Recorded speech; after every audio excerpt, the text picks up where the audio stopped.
Greetings and salutations, everyone. Welcome. It's time for the next episode of Sagas and Solace. Price of Peace. Okay. Don't everybody all jump up all at once. Give me 2 seconds.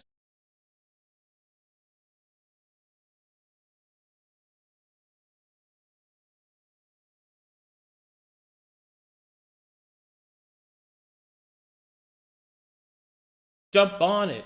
Jump on it. Jump on it. Jump on it.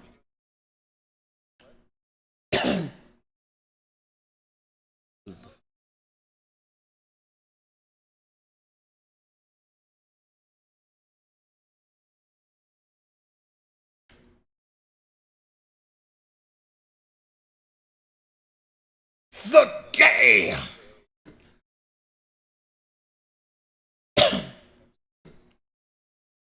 All right, no more hanging out. Give me the recap right now. I don't want to waste any player's time.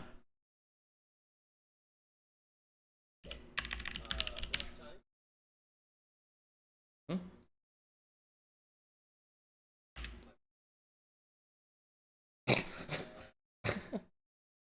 Oh, hold on. I gotta fix. I fix. Not this time. Okay, now you're good. Now you can speak and people can hear you. Go ahead. Oh, good. Okay, so last time on Sagas and Solace, we were summoned to a meeting with the between the Regent King and the Barrow, not the Barrow King, the Brass Baron. So many bees. Well, we showed up. There was a strange catman at his side, but they had a conversation, and it seemed all the while that the Brass Baron was taking the lead in it. Very pushy, but was planning on leaving. A very strange turnaround, as we thought we were going to have to find a way to push him away, but he's decided to pack up and leave on his own. His conditions were still strict, with every intention of simply returning, but after some pep talk from Saul, the regent stood his ground, and even went so far as to nearly challenge the Brass Baron to a duel in the street, to which the Brass Baron backed down, and they went their separate ways. We returned to our place to... Well, no, we hadn't returned. We spoke amongst ourselves for a bit. We argued a lot, and then Miss Juno heard something at the window, and when she went to approach, she was given a message from an agent of the Brass Baron, inviting her to a one-on-one conversation about her clericship and her goddess. The party squabbled and argued, and eventually we all decided that we were going to follow her stealthily. There was some attempt to evade us, but it failed as we followed her to the Brass Baron's camp and watched her go in as we wait from the tree line to see what develops. This time on Sagas and Solace, The Price of Peace. It's funny to me because it's like you guys are doing the anime following thing. Yeah. Like you're following the people on the date. You're like, what are they gonna do? They better talk to each other. Yeah. Now kiss. He better not try to kiss her. He better not. Fucking stop him. Oh my god. Should I be worried? Am I supposed to be worried about that? I don't know. We'll find out today. Today.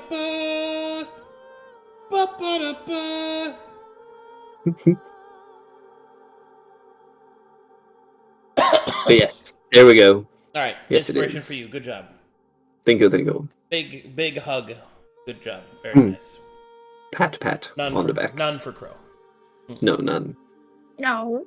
Oh, jeez. Okay, here we go. All right, so I'm gonna have to go back into the time loop. To the hustle. Bum, bum, bum, ba-dum, ba-dum, bum, bum, bum, bum, bum, ba-dum, ba-dum.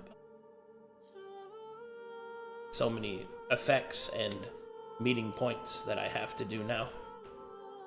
It's fair. Where are we in the time stream? Well, you are Have a look. currently, at this point, Juno has disappeared from your sight and has went deeper inside the Bass Baron's estate. You have sent an arcane eye to spy and take a little peek-see on what's going on. Do you wish to maintain current position? Yeah. I have no intention of moving in right now. I know nothing because we're waiting on Chrome. So if Chrome says yeah, we'll hang out. All right. Wait, like, Arcanite just can't see them? No, you can. I'm just... If anyone wants to okay. change positions or anything. I think Nope. we sit here. Yeah, I think we're all sitting here for now. Alright. We will sit here. Watch. 8.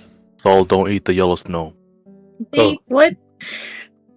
You know, I was born here, Chrome. I know about the yellow snow. I was born in it. It was Whoa. I was just 4 re- and 7 years ago. Just making sure you remember. Born in- Okay. Really taking advantage of having it back now, eh? Yes, I am.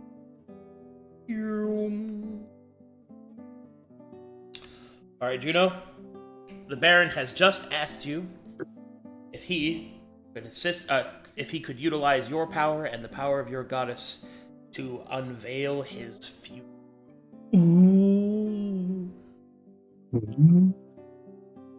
Oh. Okay.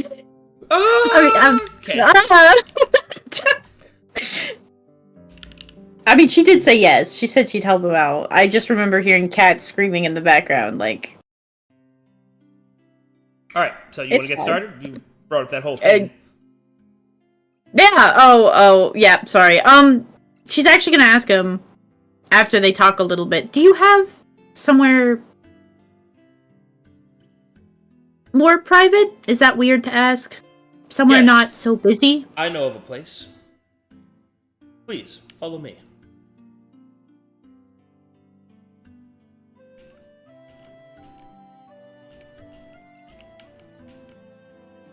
Meow, meow, meow, meow, meow, meow, meow.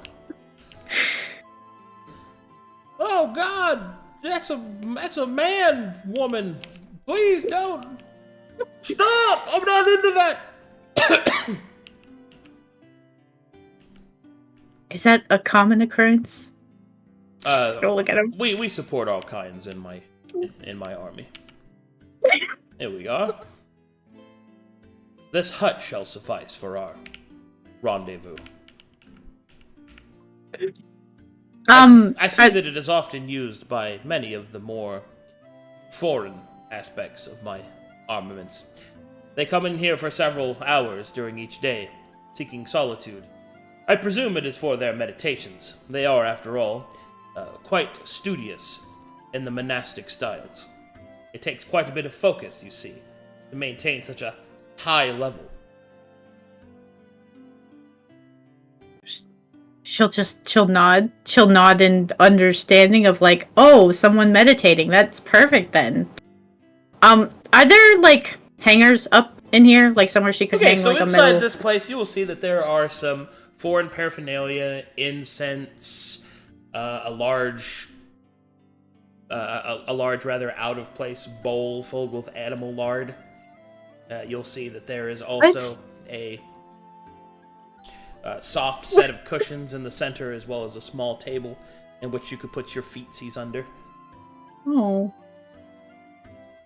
it's a nice. You also little see a place. few crystals. They don't seem to have What? any magical form or function. Yeah, I'm not gonna pry too much in what he has here. So she's just gonna pull out her piece of incense, like lighting it and putting it in a metal hanging incense burner, and kind of hook it up to like just one of the hangers so that it has a slow tempo, just kind of swaying.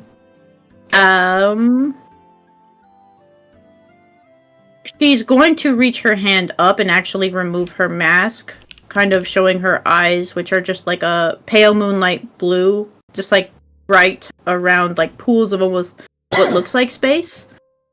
And she's going to ask him questions as she sets up a single red candle between them.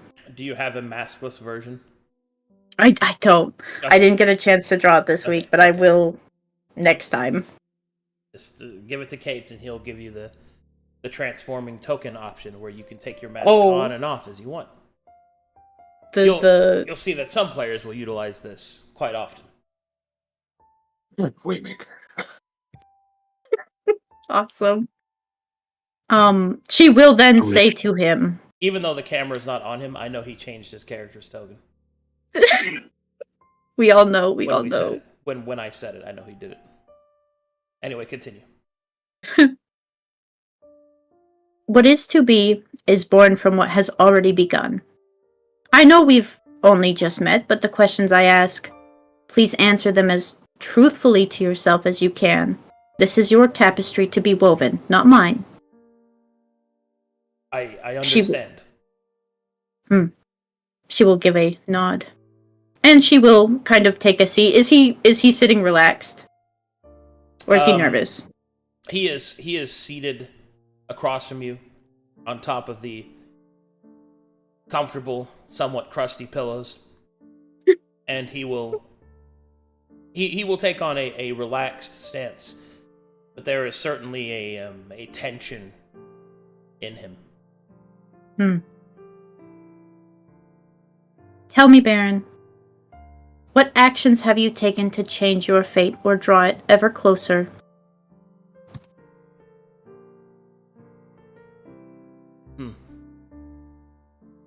As I do not know what fate originally had in store for me, I can only surmise. But I will answer as truthfully as I can. I am the youngest of my brothers to take the Laton name. Each of them, death has claimed, except for me. I rather came into my family's fortune by accident. I was set to sail from Saphira to other lands, seek my own fortune, when I was appraised of my father's ill health. I went to attend to him, died whilst I did so. I also learned of the fates of my brothers, meaning that by bloodline, the estate would fall to me. It was there that I entered a dark place. I had lost my family. I had lost my freedom. Bitterness began to grow in me. I felt lost. I felt broken. It was then that I took to only the facet that I could find. I poured myself over the texts of my father's kin, over the letters that my mother had written before her death. I had learned much of the world through their teaching, and I came to understand something. Something that I believe that only I, Davian Laton of my family, could truly understand. My time spent amongst the foreigners showed me their ways, showed me their perspectives, and showed me how weak our continent really is. They say that in some continents across the sea, that the entirety of their realm is unified under a single banner. They speak of it in whispers, this Eldashar Kai, ruled by the Ash Elves, ruled by a singular political force. It is said that despite the harsh conditions of their world, they strike out as one nation, accomplishing feats many deemed impossible. I have heard similar rumor of great alliances in Kalkatesh, and of continents so large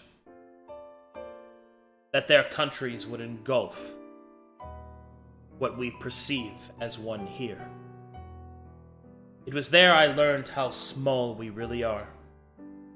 It was there I learned the truth of this world.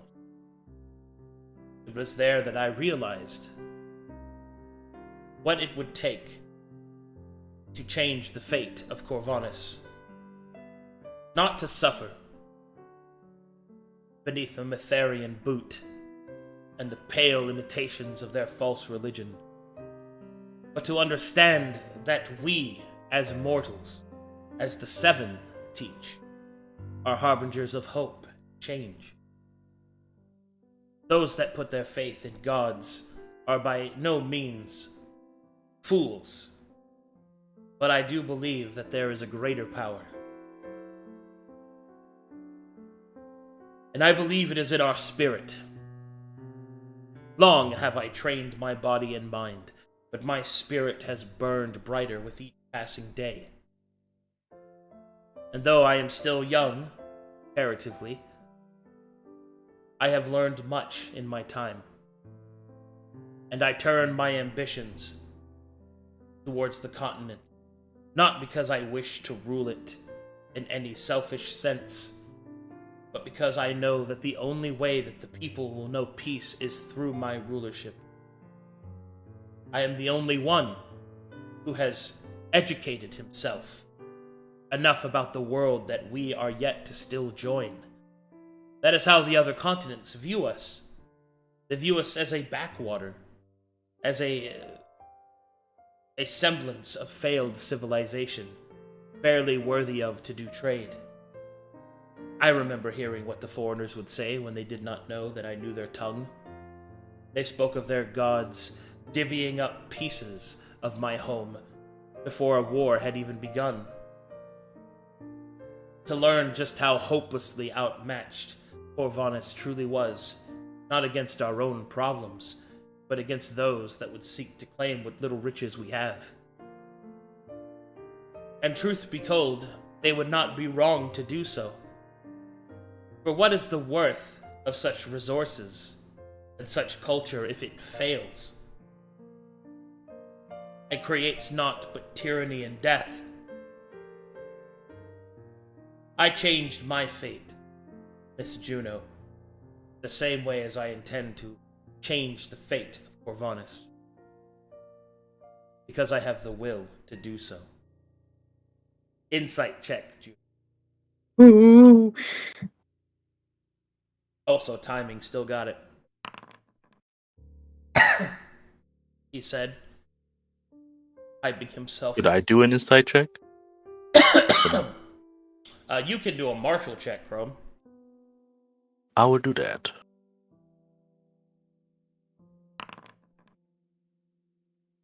Oh. Though distasteful it might be to some, the Baron's plan is sound should he be victorious. A singular leader would promote unity. Now how such a leader would be decided upon is still yet to be.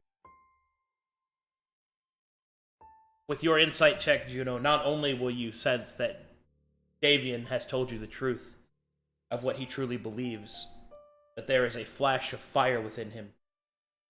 The threads turn to the color orange as they wrap around Davian. A strong color, one that burns perhaps brighter than the others. This is a leading ideal, the core color to his tapestry.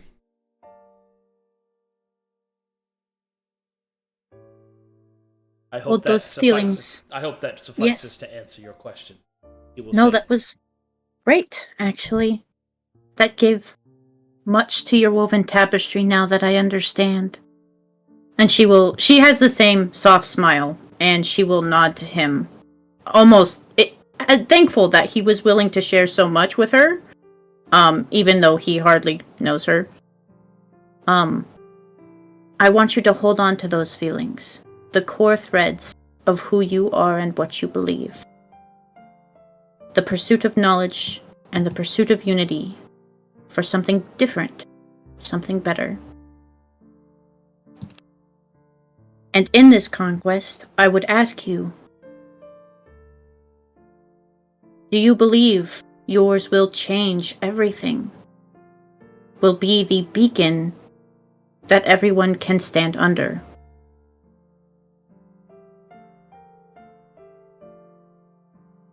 I do not know. Certainty has led many to tyranny. I am certain of nothing. I prefer to be informed. But I have my conviction. I am certain that my route is true because I have tested it, because I have sought those with dissenting opinions, because I am willing to admit that I might be wrong. And I have not been, insofar as I've seen. But even the wisest among us cannot see all ends. Perhaps not even your goddess. But I will not let fear keep me from saving this realm. I will not let perfect be the enemy of good. Flawed as my fist may be, it will shine all the brighter to keep safe this world. Some will hate me, perhaps even most. Some will love me. It matters not. I will ensure they will have the freedom to hate and to love and to live.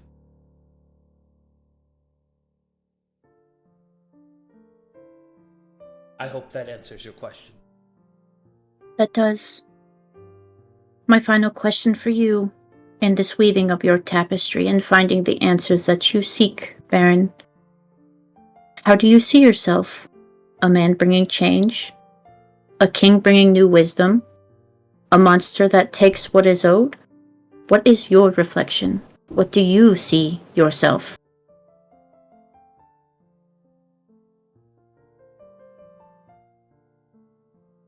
He takes a long moment before he responds.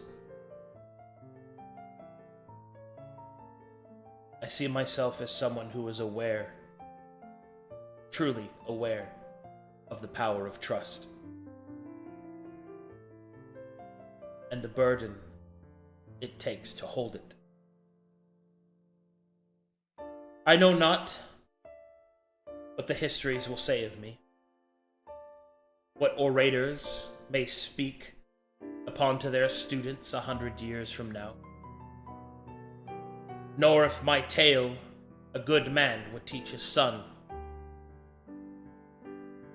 or a good daughter might read of, in the hopes that her future will be different. I do not know what the world will see me as when I am gone. But for so much as there is breath in my body, those that give me their trust, I shall not break it.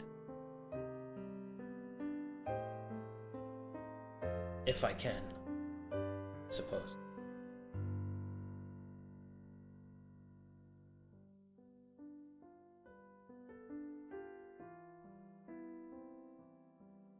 As he says that, she'll reach down and light the single red candle between them. Smoke spills from the incense burner, kind of like a waterfall, creating a fog across the ground. Being the only source, is the candlelight that casts shadows across them as she speaks to him in thanks for his honesty. Thank you, Baron. You have shown me your threads. You have woven your tapestry, and you have stated the strength of your spirit to demand change of fate. I will now give you what you seek, and hopefully My matron will answer.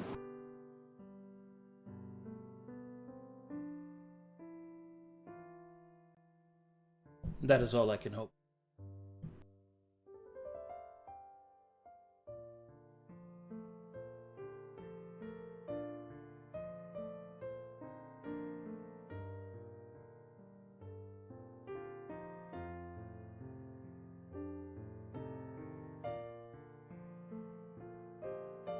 Alrighty, Juno. Yeah. Ready to cast some spells? Yeah? Yeah? Maybe? Cast a Sure. little divination, cast a little divination, maybe? Is that... Do I actually have that in my spell book? Uh-oh. I thought it was religion check, isn't it? Well, if we use an actual spell, you can get actual results, which is kind of... Oh! I don't think I have that one, actually. Oh, dear. As a cleric, you have it. It's just if it's prepared or not. That's not how it works. Everybody casts like a... Anyway, it doesn't matter. So, Oh, sorry. so, ritualistically speaking, you can make me a faith check to see what the matron... What is... D20 plus 5. 5.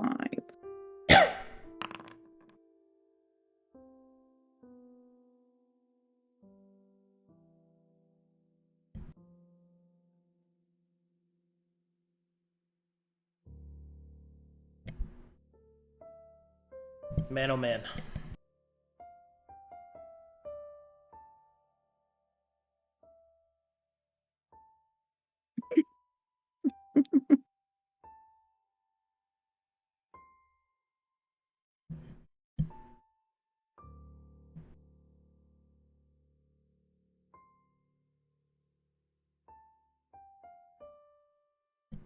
Alright, give me a second, gotta think.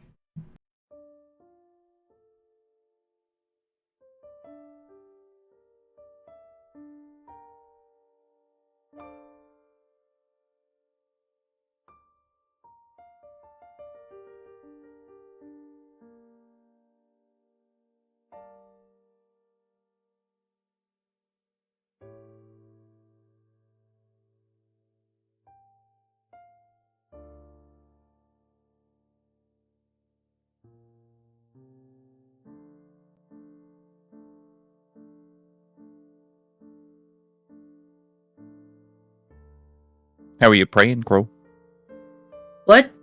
How are you praying? It's pretty much just the ritual. Like, she asks the questions, you provide the ties of your thread, your woven tapestry, and then the actions that kind of predict your prophecy. So it's what you do that makes what comes next visible, if it works. Everything she just did was the prayer. Yep.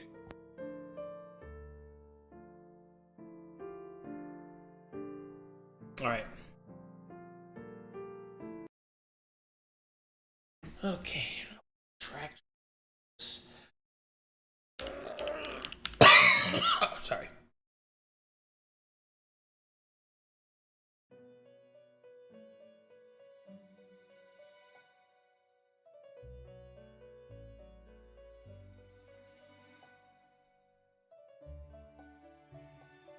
That was all. Please.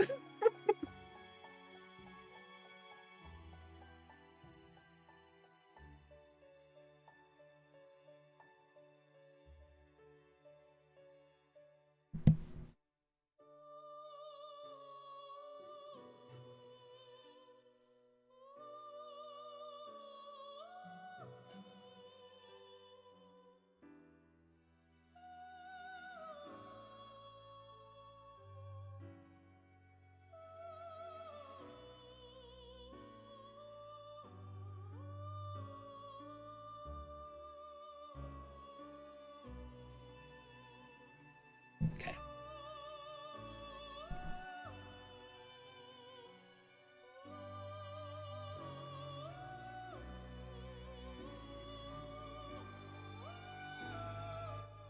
For a few moments,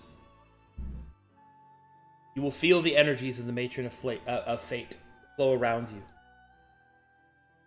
The different colors twirl and dance upon threads. The orange thread begins to weave a grander picture. The matron of fate will reveal to you a disturbing truth. The future of Corvanus, should the Brass Baron reach his goal. You see Corvanus covered in threads of brass. His banners press outward in all directions. The demon wastes are cleansed. The Metharians are cleansed. The Druids are cleansed. The Antvanti cleansed. Any and all forms of worship of deities regulated and twisted or destroyed. You see through the cabaret that there are several different pieces of the Baron's fate and future on display. The most extreme, he becomes the very thing that he hates, that he claims that he is not, earnestly claims that he is not. And you see that all spirituality is removed from the continent, and an atheistic fist rules over Corvanus, as weapons are forged from pure logic.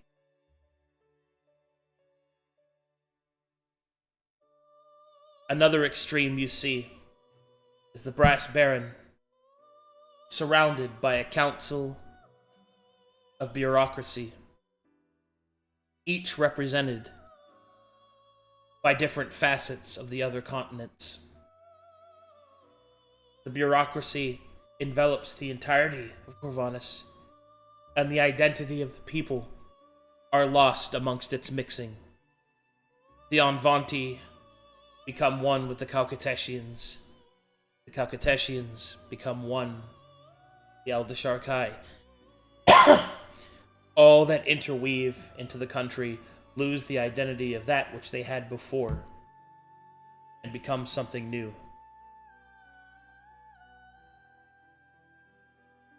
The matron does not, in her neutrality, denote if this is good or bad. Simply that Corvanus, by technicality, is lost in either course. Different facets of the Baron shift and change before your eyes as the orange strand of his fate burns with orange color before shifting back to the regular red. This is what you do know, Juno. The Baron's ambition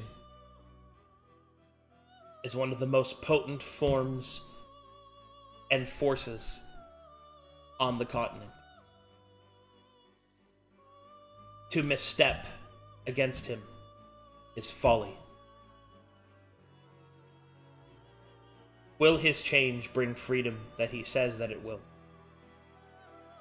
Will his change allow the worship of the matron and those that seek to go to the gods as he has went to you? These questions do not have answers but at the tail ends of the threads. And all are possible. How it is woven from this point forward, even with the very words that you respond to him, would decide his future and fate.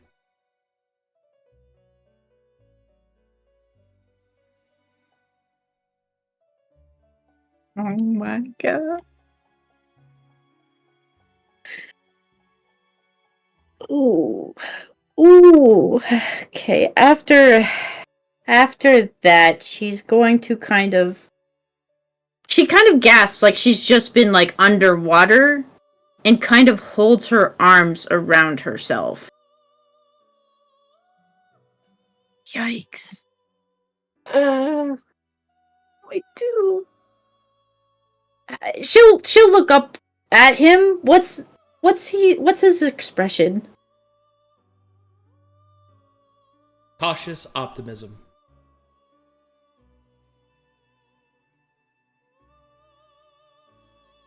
He watches you carefully. You believe that whatever you say, he will scan it for truth. And he will take it seriously.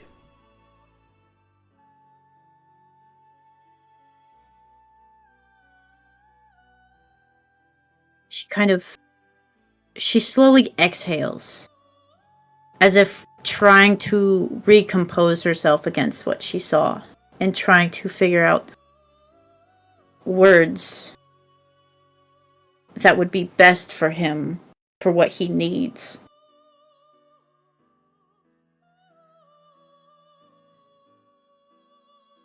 Are you ready to hear your fate? He will nod. Please.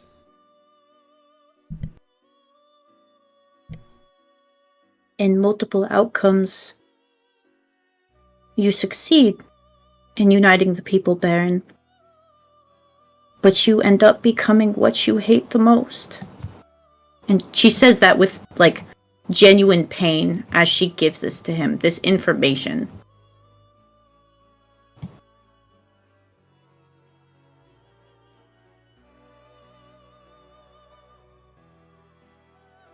Persuasion check.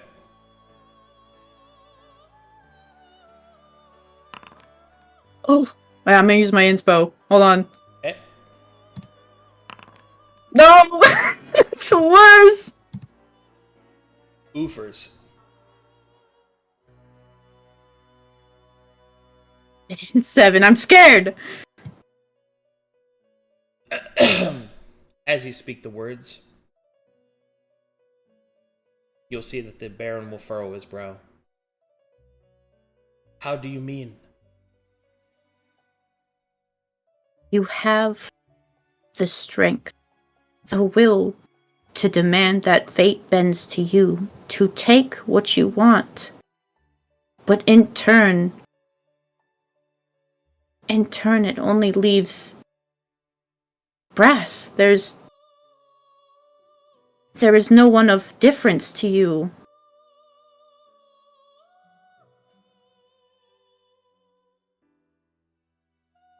The world becomes what you wish, but that is it. It only falls to what you decree. I do not say this in a way to cause you trouble, but I don't know what to say.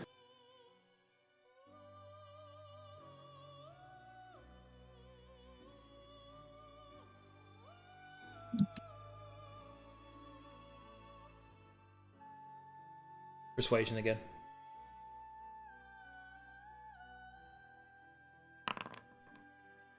Two 7s? Ooh, 14. He will respond.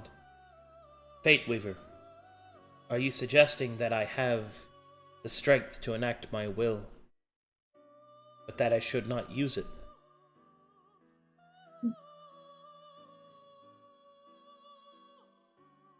I cannot choose your fate for you. I want to see your dream too, as you simply want to help everyone else who cannot. But there is a price that comes with it, as all things do with fate. To set your course on the path of conquest is to snuff out the cultures and customs that exist before it.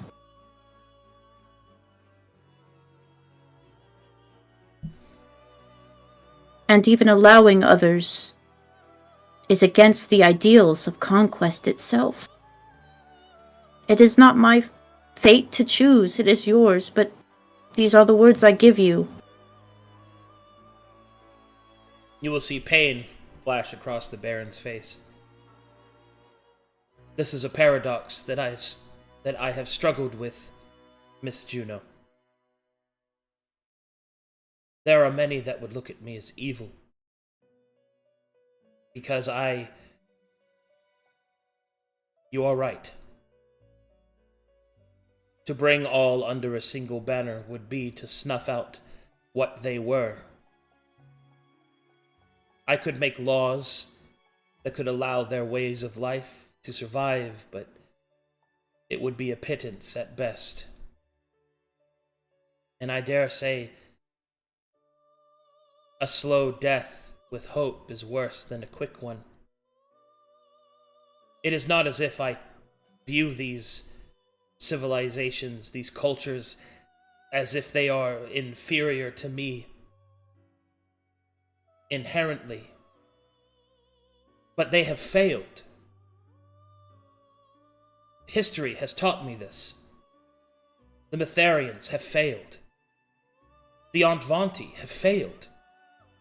The elves have failed. The continent is embroiled in war it may not survive. Those in power have failed. Perhaps I will too. But as you said, my fate is not yet determined. Should I just not try? Do not agree with that.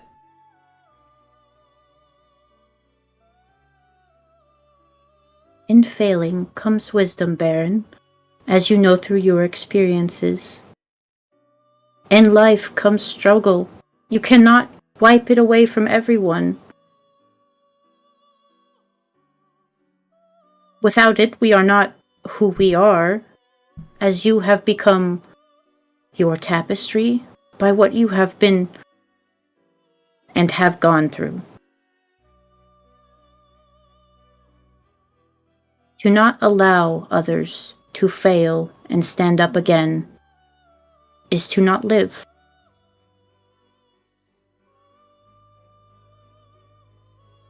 But being someone with the strength to hold out your hand to them and offer support when they need it,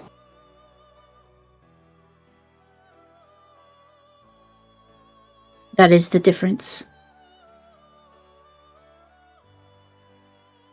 But that offering, Miss Juno, is not tactically supported.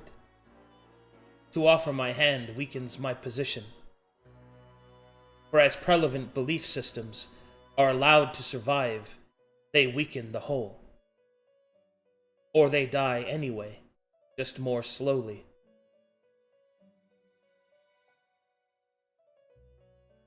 To garner favor and understanding, to take time to see the follies of their culture and fix them in a slow process, then get rid of them altogether. You could be that change for them, but at a pace that people can work through. My apologies, Baron. I do not wish to change your ideals or offer words that offer you no substance.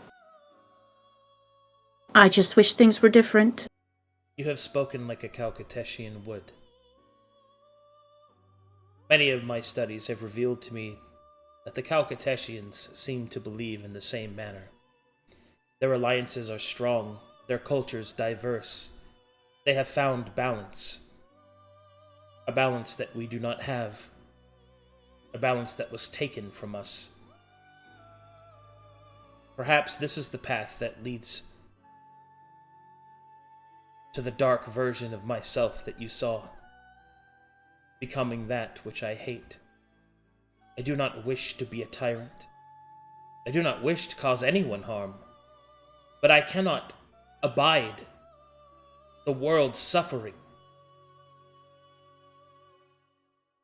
I have seen many of my fellow noblemen decide to do nothing because some would be hurt.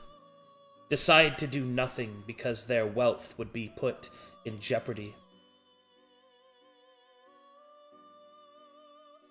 I admit that even to myself, my own minds are comprised of those of indentured servitude. The detestable act of slavery by the SCTC, the foreign markets. That is one particular brand of tyranny and evil that I can say with some confidence is not native to Corvanus. At least not inherently, as far as I've seen.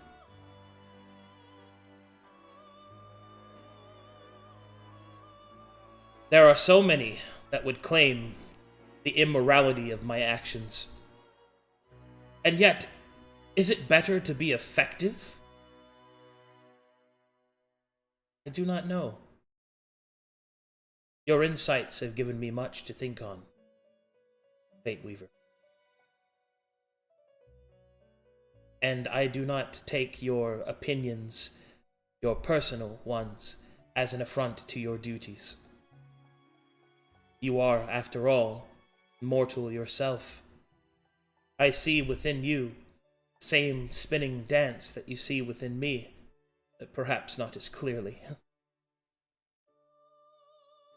I want the world to be a better place for all.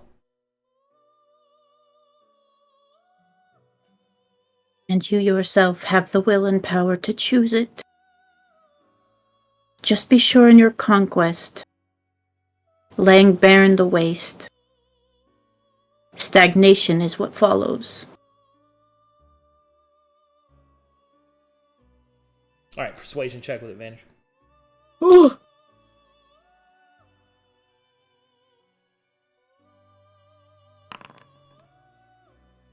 Okay. Alright, let me think for a second.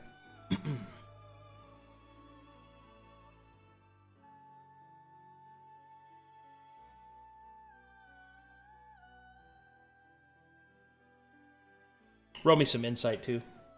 Okay.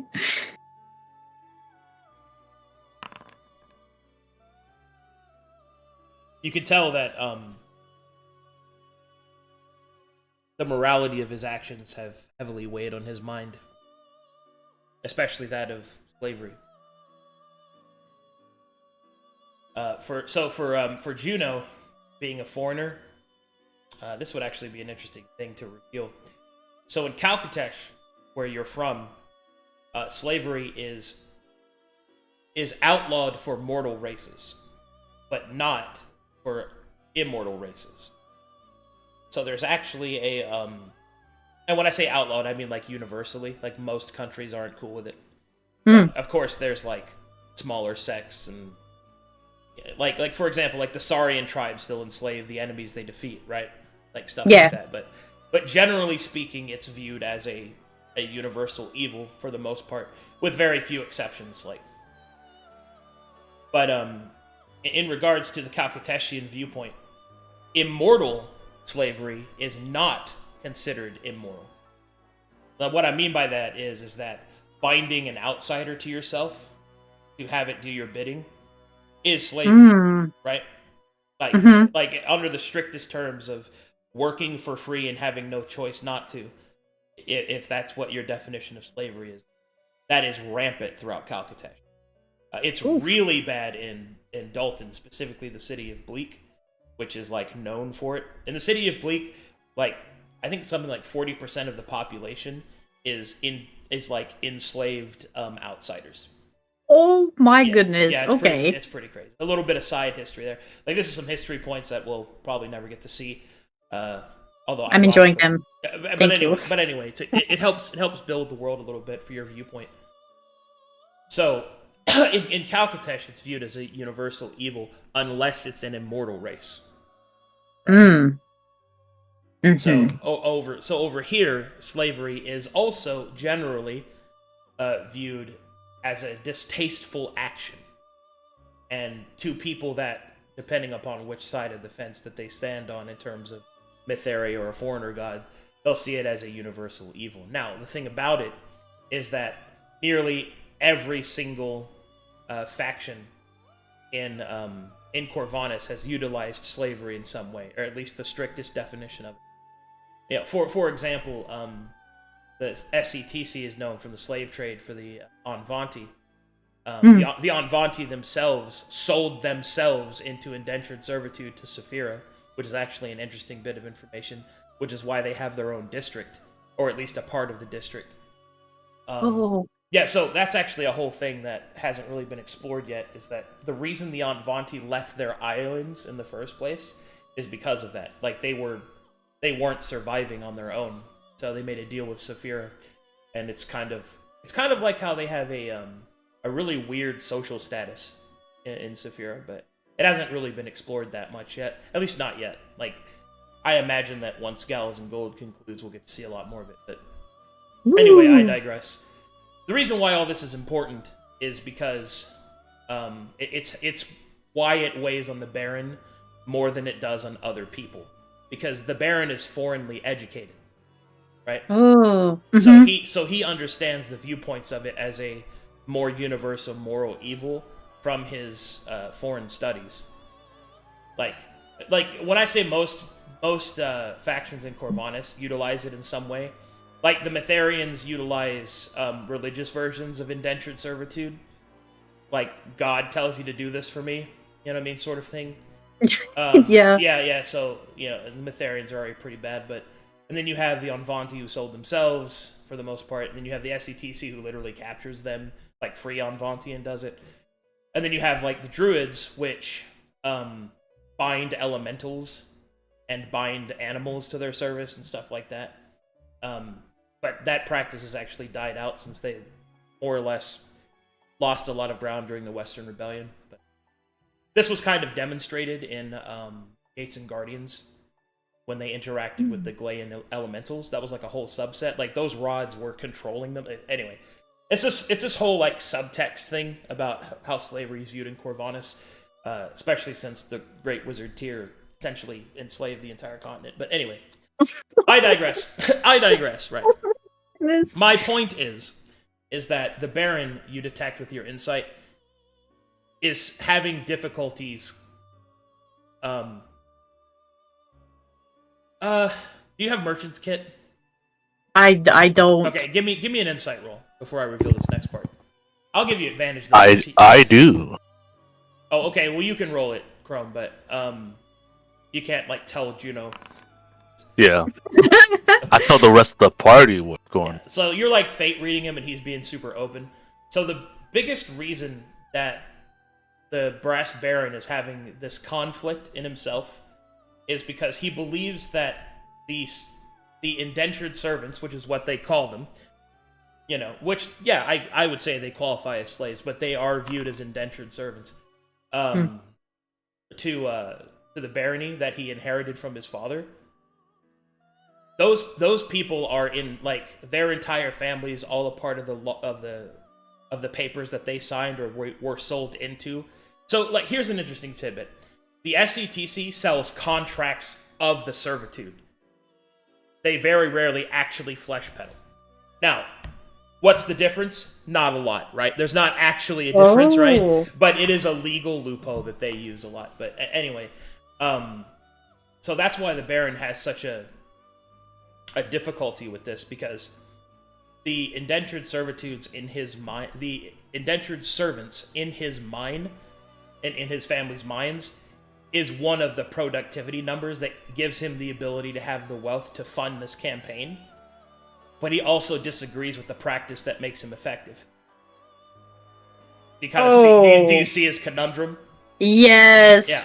So that's kind of perhaps he's seeking a priest for absolution, or maybe he wants to see if I will give you this much more. Because he's come to you, he wants to see if the goddess of fate herself tells him that this is how he succeeds. Because if it's how he succeeds, then he could stomach it for a little longer. But your words have certainly had an effect on him. Perhaps he'll find another way, who can say? Anyway, to resolve things, the Baron will then say, I thank you for your time, Fate Weaver. He will nod his head, or her head back at him, just kind of acknowledgement. And stand. He will stand as well. And then he will open the door for her, get on the floor, and then walk the dinosaur. What? What does he do? He's got such moves. My finger's the eye following. Yeah. A bunch of shenanigans are happening around here. Brokar is trying to turn somebody into a Leviathan. A pillow keeps hopping around. It's The pillow is hopping around? Oh no.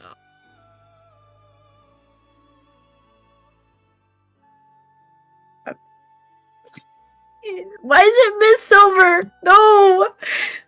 You notice it's female now for some reason. Why have they done this? Best we get out of here. It's got boobs and hips. Boobs and hips. no.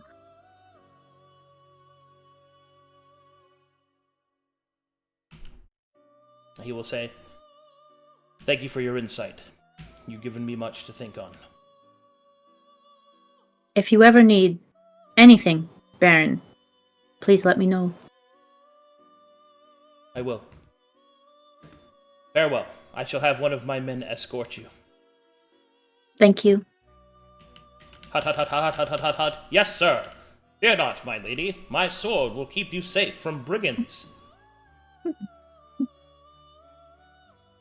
Yes. I'm so powerful. No bandit shall harm you. No bandit shall get within 10 feet of you, even. See? 15 feet away. What a smart man. Effective. Alrighty, and so you will return to your party. That was super fun. If I return back and they're not there, what do I... They're We're probably not not. follow you. I don't know that definitely they following followed you. me. Eventually, we pop out of the bushes and be so like, you "Hey!" turn back and you're like walking, and then they just appear in front of you. Hello. Oh So, my god. how did it go? What Kick did the you... snow off of us. Right, I thought we had business with the barrel. Right. Right there. Appears in front of you. Oh. Hi, I was goodbye. reading. Right. It Yeah, went it's like, well. Have you guys just been standing out here the entire time? No, we unfortunately. know everything what you just said. Oh, great. I have relayed the information to the others already. Why is there... Is that an orc? What? Oh, Yes, I am an orc. yes. No, the point at...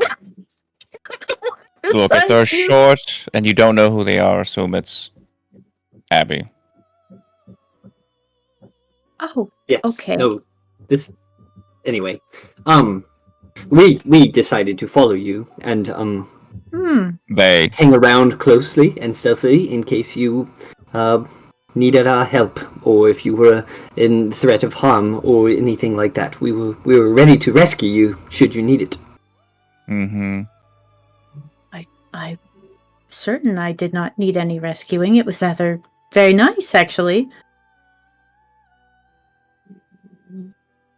Thankfully, they were willing to actually let you go alone. Should I have been worried? In truth, no, but they wouldn't hear of it. I worry about any of my friends going off on their own. That's historically how they wind up dead. So, Yeah. Well, you of all people should also understand what it means for a noble to give you safe passage. Especially I one don't of his trust- stature. as a noble myself, I don't trust nobles, Thimbletop.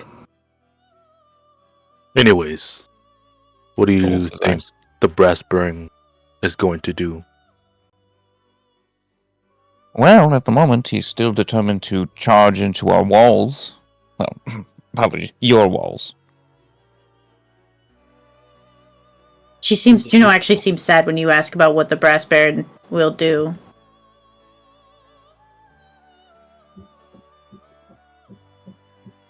But she doesn't respond. I'm waiting for an answer.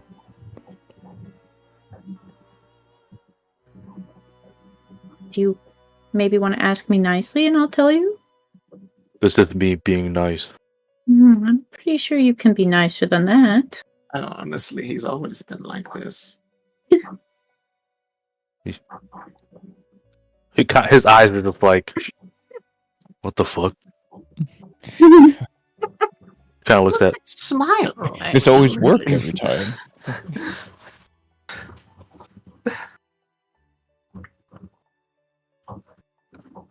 I'm May you tell me what the brass burn is planning, or do you think about it?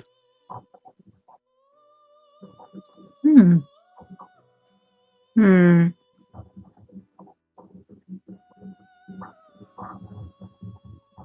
I suppose if you're that desperate to know, he wants to know if what he's doing will lead to what he wants, as anyone does when asking about fate. That's all he wanted. And he got his answer.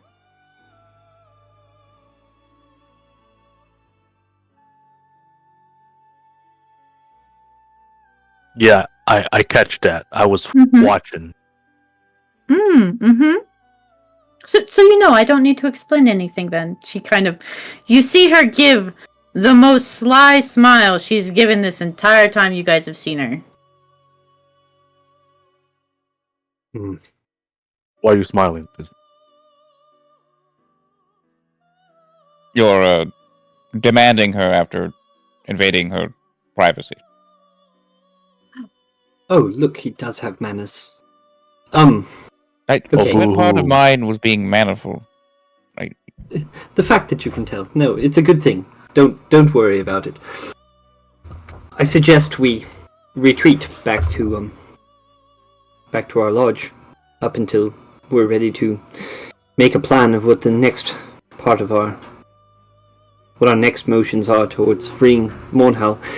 This, Miss Juno, the reason I think Chrome is as concerned as he is about this is because it matters for the future and what we intend to do. And if the Baron is going to be a concern in the future, I think we would all like him not to be. And so if it is something that we need to do something about, your insight would be valuable. He has trusted me with this information. I would not see to betray him, and she'll look at Chrome when she says that. He requested the Matron of Fate, not Juno. He wanted her eyes, and I helped him achieve that. He'll just stare at you. Look, I understand my home is in ruins. It will either be ruins by the hand of the Baron. At least all I can do is bring peace to it. Yes, and that is what I was trying to do, had you both not antagonized him in the middle of that discussion. I had not said a single word to do such. I saw the looks, Chrome. I saw how you watched them. Alright, Like excuse wild me for beasts to be learning. killed. Excuse me for learning how to be human after a year of emotions of friends dying, my home destroyed, world corrupting information. It's And a this lot is to why I take in. offered for you if you wanted to talk about it before we were in the middle of a war plan. You said you had it under control, you knew what you were doing, and then you blatantly disregard all the promises you made before that point. Look, we all make mistakes here. I'm plenty to show off. And some people know how to accept the mistakes they made, understand it's hurt people, and move on from it. And be better. Can't you see that is what I'm trying to do? I do not want war with the Baron. I want peace.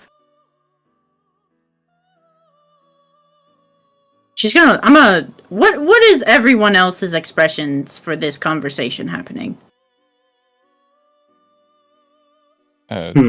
Smug.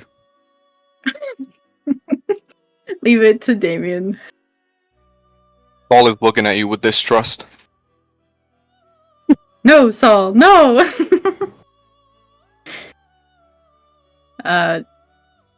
What's Abby looking like? Frustrated Frustrated? Directed at who? I'm guessing at Judo. at the situation. She's frustrated with everybody.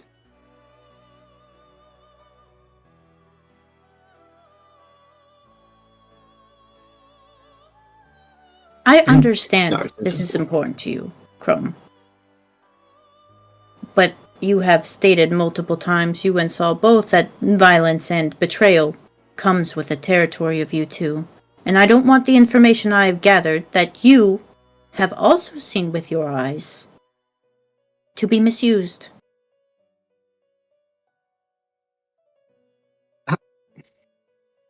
How would you have it be used? Do you just collect information? Do you plan to do nothing with it? Because I've had about enough of that. I've had enough of people going around and collecting things and doing nothing with the information. Can't really use philosophy on the battlefield. There are things that can be changed, people that can be helped, situations that can be improved. To simply collect information and do nothing with it, I've had months of that. I'm done with that. Well, from the information we got from Chrome upon his little spy mission, it would seem that the Baron's a bit introspective about all this. He seems to be aware of the damage he might cause and is wondering how to go about minimizing it. He's still going to do it. Everyone's gonna keep doing what they're doing. He's going to destroy everything that is special about this place. He's going to change it. And I don't start with me, I know. Things, places, people, they change. You can only go forward, yes. I've heard it a million times. Mm-hmm. That does not make me want...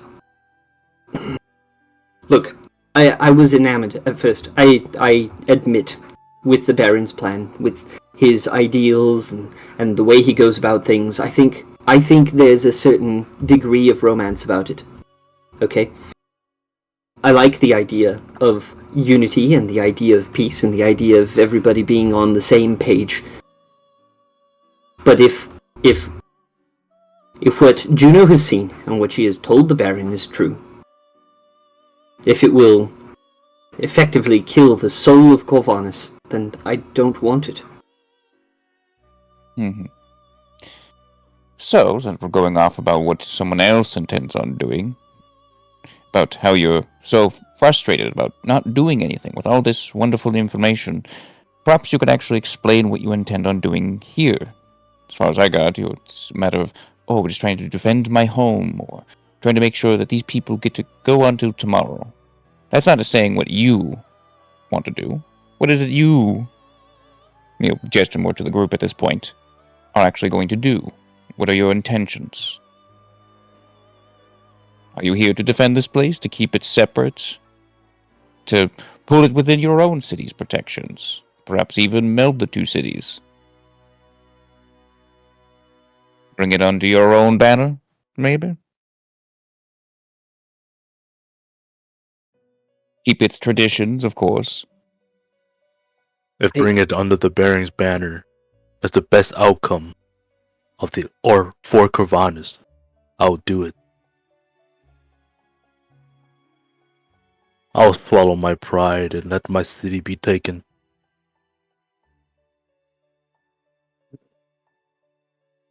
Is that what you intend on doing?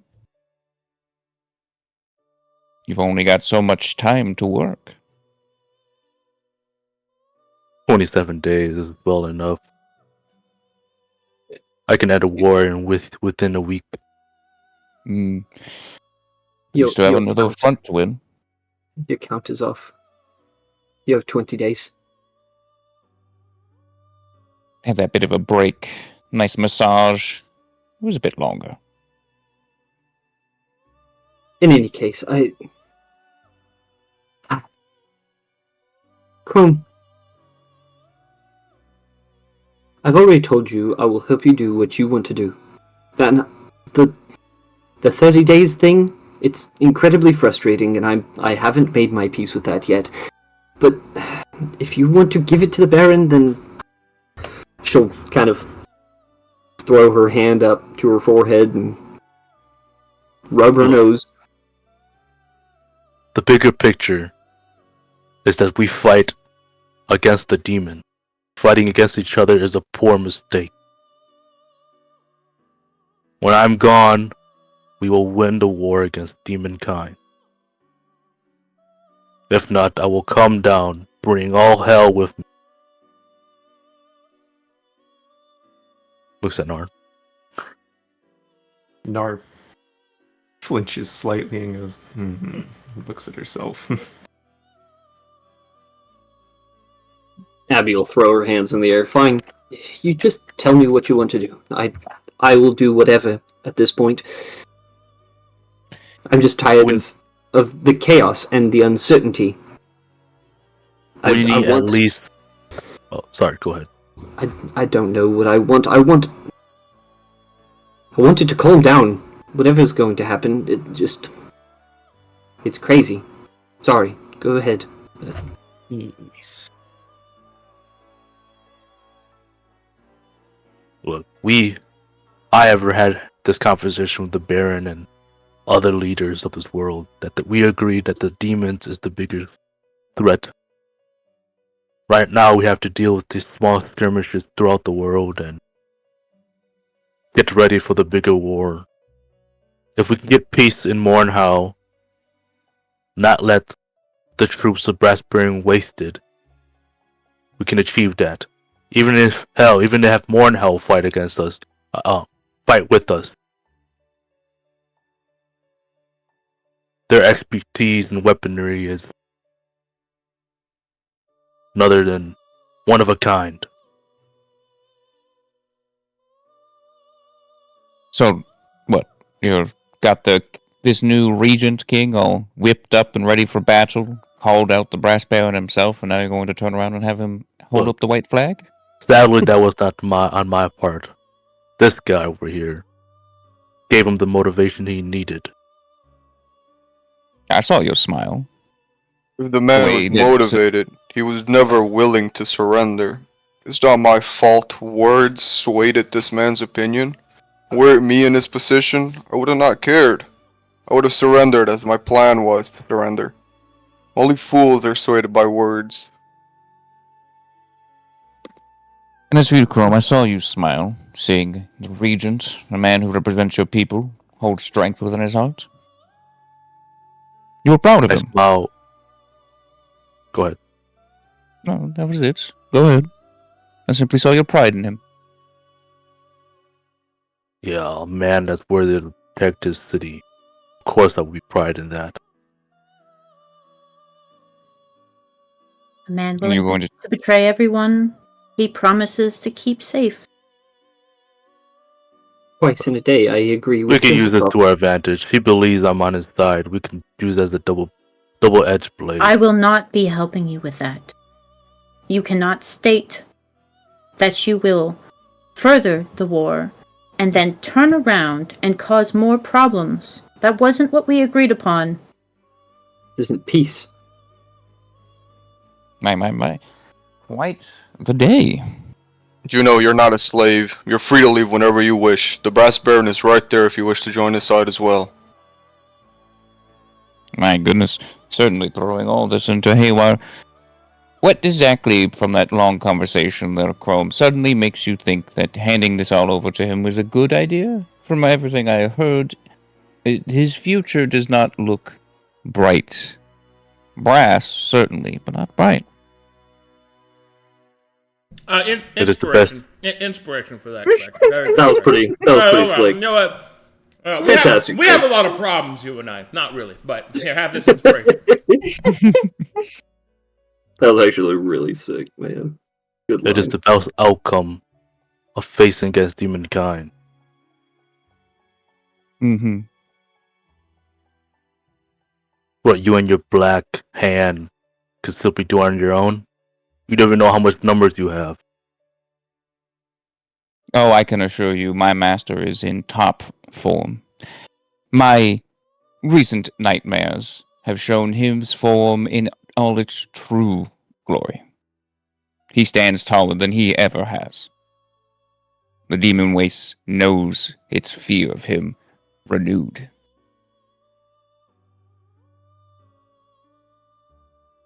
So what do you want to do with this since your master is already on top of it?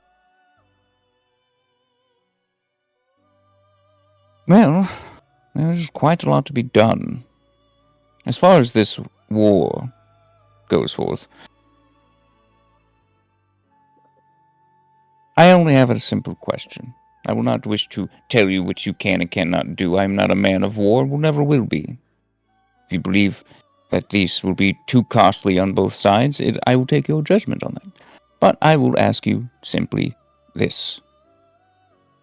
Do you believe you were sent back to hold your people's blood on your hands?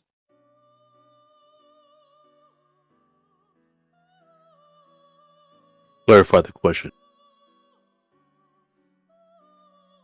Well, I was currently deceased during this time, but I was informed that you were brought back upon the very arms of burning angels, saying that you are a true warrior here to undo the sins you have done, or something of the sort.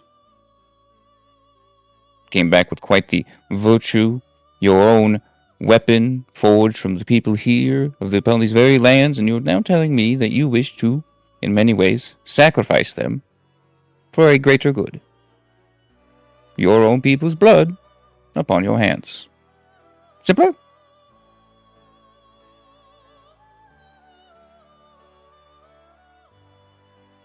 He will stare at you for an absurd amount of time. Look, I don't know what's the right course of acts. I'm just willing to do what's needed. Blood on my hand of kin, so what?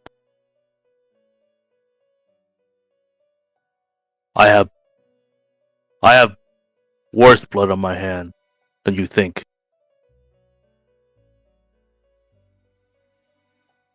Another king's blood is just simply another king's blood.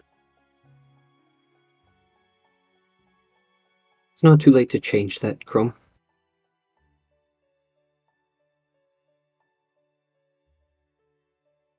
Well, that'll be. Well, if your decision is that, I see no issues.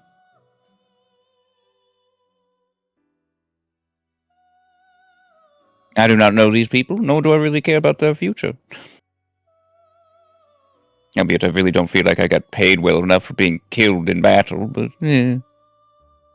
perhaps once you betray, hand over all your people over to the Baron, he might give me something in compensation. Maybe even all of you. Nice set of brass armor.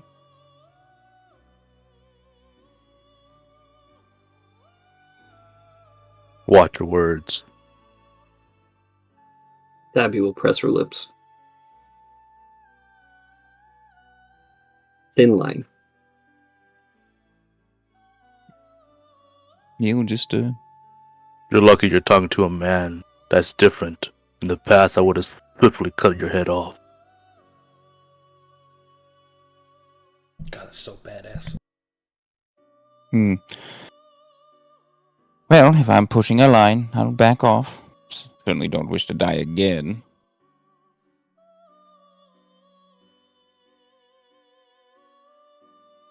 I simply thought you were, I guess, different. Running here in the first place, so passionate. And that was when you were dead. And now that you're living, you feel colder than ever. Strange, isn't it? Undead is not what I enjoyed, but it was necessary. I'm on side with the Baron. If we can get peace, it'll be much thanks from me.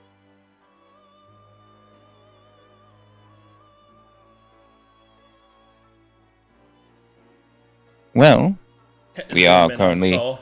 What do you think about that, Saul? Well, we are on the road outside of his camp. Do you wish to turn around? Make this peace deal as you had requested?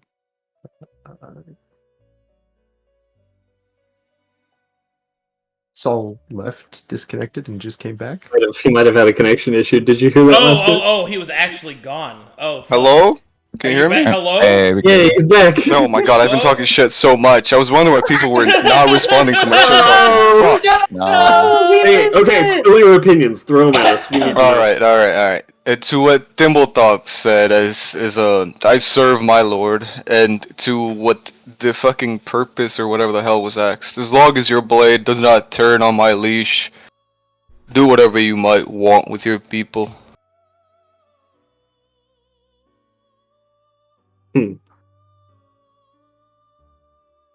So effectively, Mr. Sol is also on team Give It to the Baron.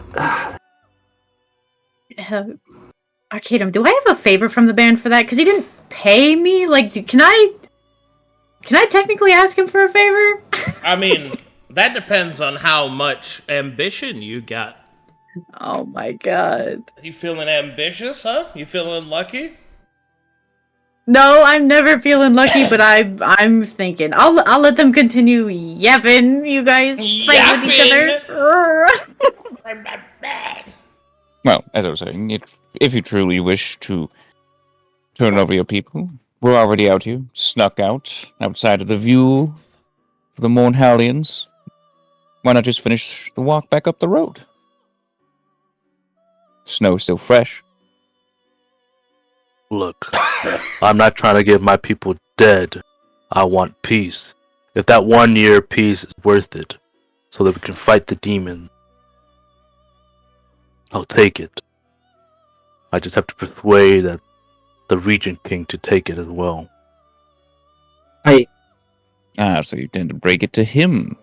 Well, I'm sorry. This is not the outcome that I suspected from watching you walk around this town the past week.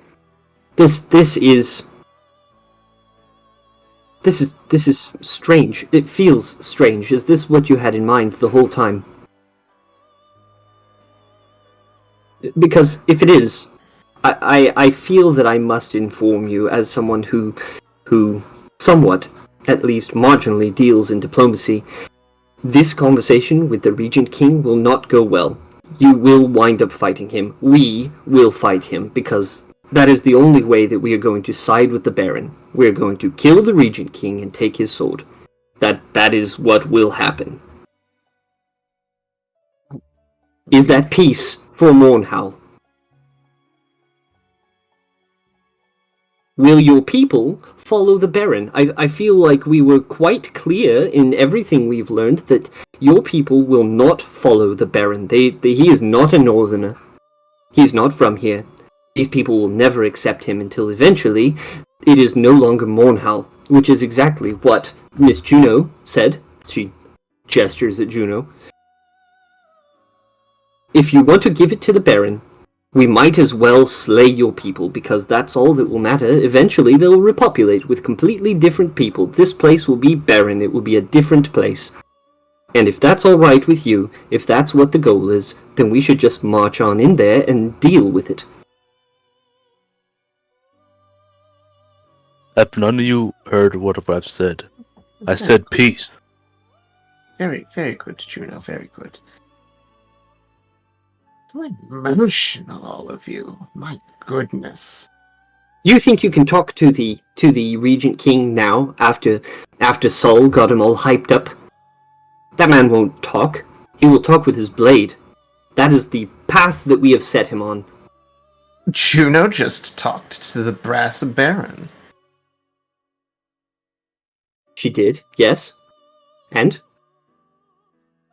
And from what I've asked Juno just now, and from what I'm gathering of all of this, is the Brass Baron wants peace. So if he's going to leave, he'll leave. We have to worry about the Regent King now and focus his warlike enthusiasm towards the actual problems. Am I correct, Chrome?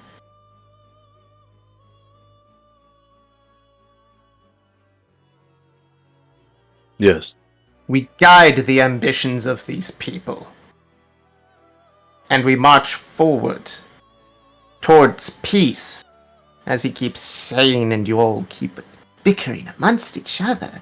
No wonder Juno is so shy and doesn't like talking with all of us. What do you suggest?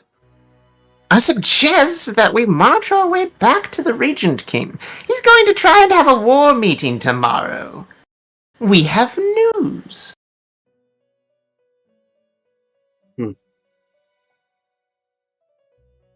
Well, spell it out for me, because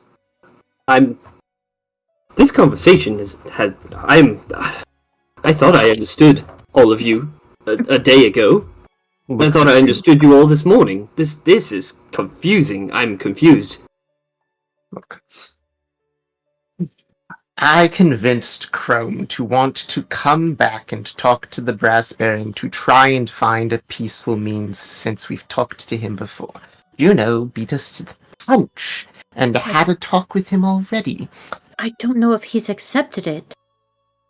Though I wanted to push for that, he was well unraveled in the idea of conquest and what it means to claim his right.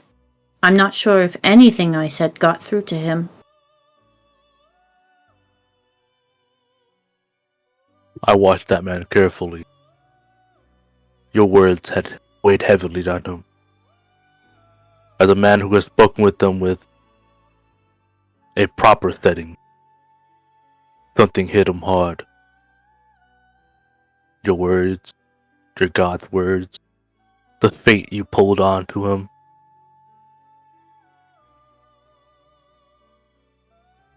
In the end, all I know, if they collide tomorrow for the war, one of them will die, and the fate, the tapestry will be woven that he will continue his conquest. If he does not understand that allowing others to be as they are, he will not see a reason to stop. Then let's make sure that doesn't happen tomorrow. There are two sides to this coin. We have started work with the Baron, now we must turn our eyes to the Regent King.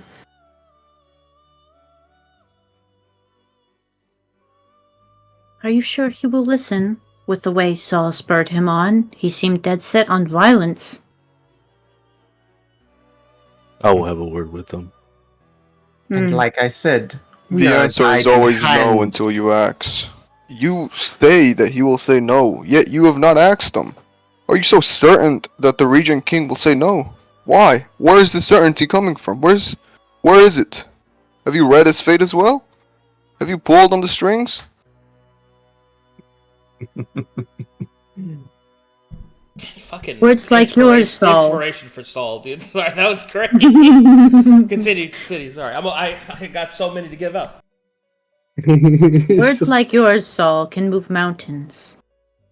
Yes, if the mountains are trembling, they will move with any word. Why is it so like difficult that, for all of you to understand? That's not what I meant at all. I'm talking about their morality and their drive to change their fate, Saul. Well, then let's go see if the Regent King really wants to change his fate. Let's go ask him. You seem dead set on talking, yet you refuse to do so. You talk amongst yourselves. Yes. Let's approach the Regent King.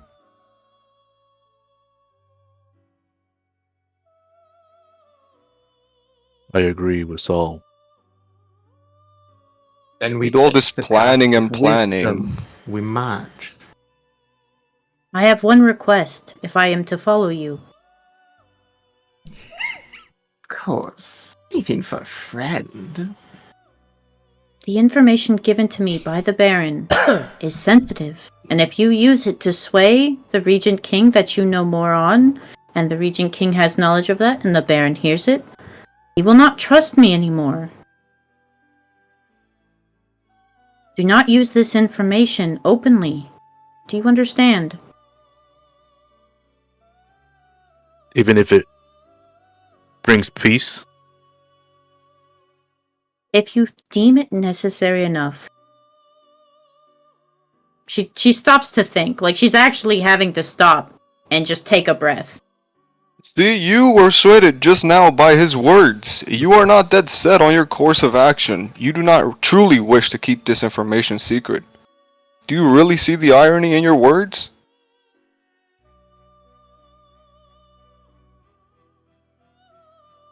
I actually don't understand what you mean. Are you talking to me or Grom? I'm talking to all of you. Look, we have a deal, Fate Teller. All right then.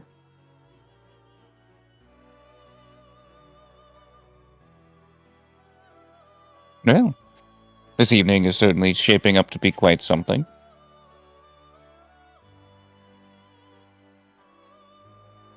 Quite the story.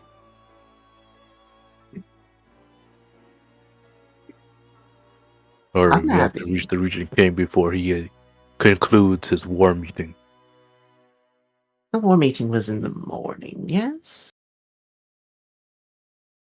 We have time. I will follow along for now. I don't Oh. like it. Come, Abby. You know, may I have a word with you?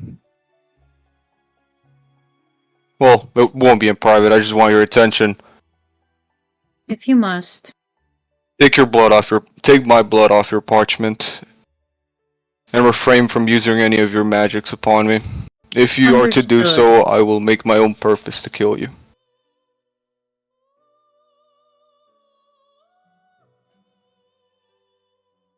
It is done.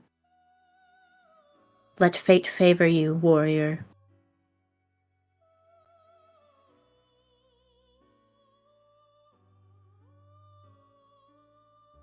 So, should I, guys to another scene or some more, road talk? I think we're all mopily, quietly walking to the next scene. Yeah, we're going to Regent King in silence. Mopily? Bro, who is sad? I'm not. Mopily? Alright, now I gotta do it again. Alright, let me zoom back in. That's right. There's right. no Mopey Sol art. There is no Mopey Sol expression. There's only this expression. The only Saul. There is no sadness, no joy, no rage, just Saul. Does this look like a man who's moping? Look at those the intensity of his gaze. The confidence of his eyes. The unblinking Not confidence, determination. it's certainty. It's certainty. I guess we're going to. Quavering, We're going to go talk to. We're going to talk to the regent before the meeting, or are we going to wait for both of these guys to stew before we just find them at the meeting after they've already decided things for themselves?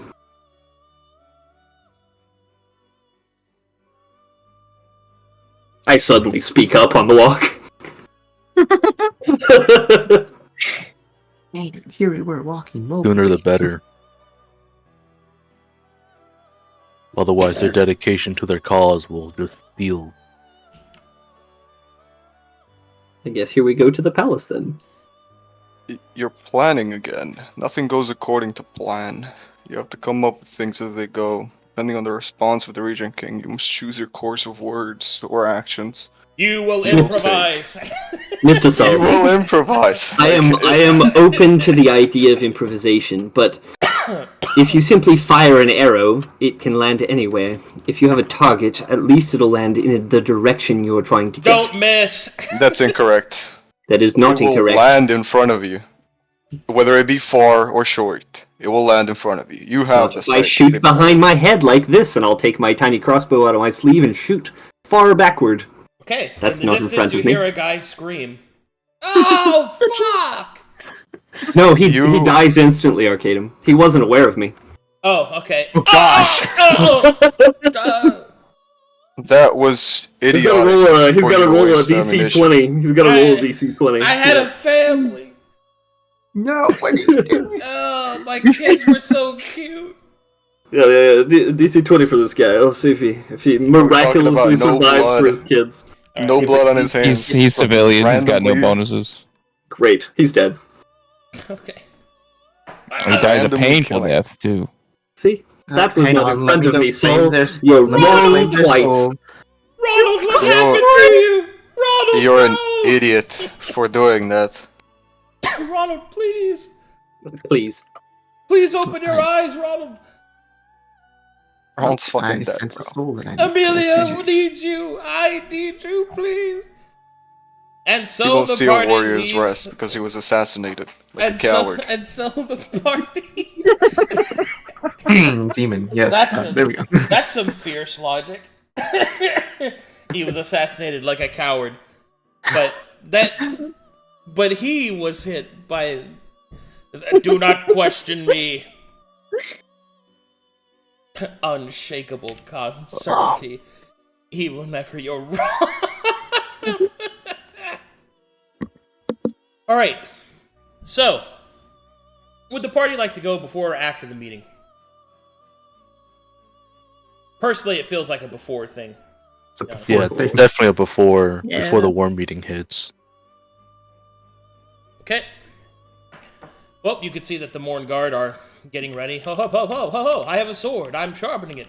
I also have a sword and sharpening it. I only have an axe, but I'm still sharpening it. I got Nice. a rock. Hey, And Also I'm nice. still sharpening it.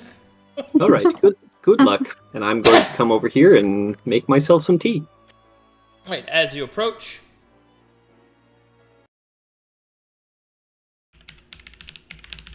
And what a fucking session today. Easy. Mm-hmm.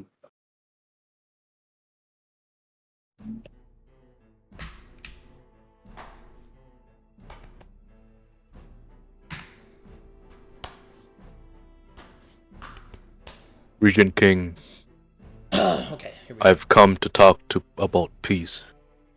Marcus Roy will look up from his documents. Chrome. Wait, did you introduce yourself as Chrome of the Carnelian Yep, Circle? Chrome. The Chrome Ironjaw. Chrome Ironjaw, good to see you. How can I help you?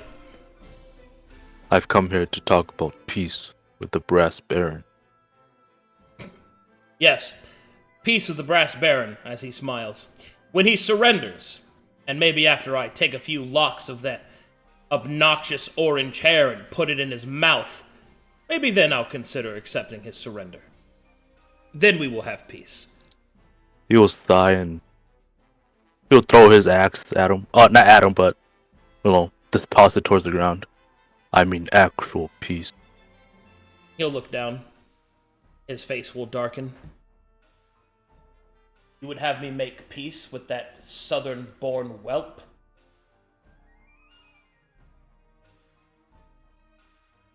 Truly, you mean this? Where he's born does not matter. His enemies, the greater enemies, after this war, does not care if he's southern-born, northern-born. They will take his soul just like yours and mine. The demon.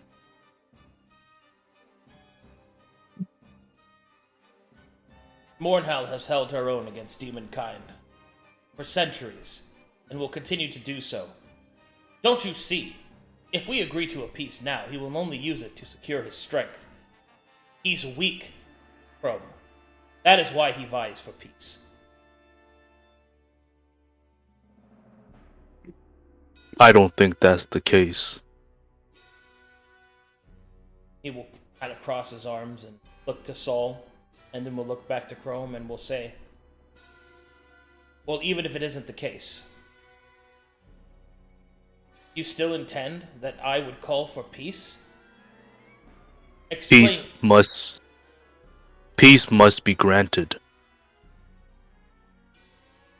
I understand blood has been drawn on both sides, but there's enough blood drawn. I would not have expected you to speak such a way. Look, the Brass Baron and I had a conversation with the other leaders, and we agreed upon one thing: death to all demonkind, or the ones in the demon waste. I'm here to uphold that conference we had.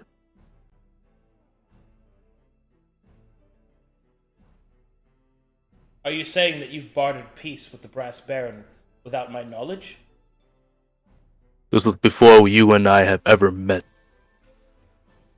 That doesn't change the fact that you bartered peace with the Brass Baron before speaking to the King of Mornhal.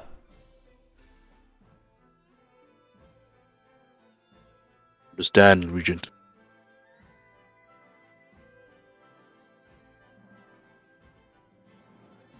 It wasn't I get to pick who comes to this conference, wasn't it? It was a call to all leaders, and, well, he showed up. So did the others. Why was I not summoned to this summit? I do not know. Perhaps maybe you were in a war at that time. And the Baron isn't? He's easily. My lands are in his lands, so traveling to us wasn't a threat to him. But traveling through his lands to mine was to you.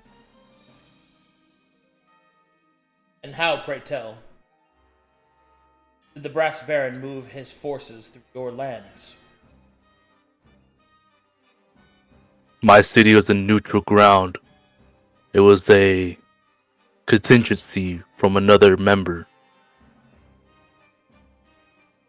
And I was watching, seeing what he does, following his footsteps. He is gone and I'm here. How very convenient for you to remain neutral. And yet, how blind you seem to be. You claim that he comes before me, and that you seek peace with him. I will ask you this, and ask you only once, as a son of Mornhal, the child of snow and frost. Are you in alliance with him?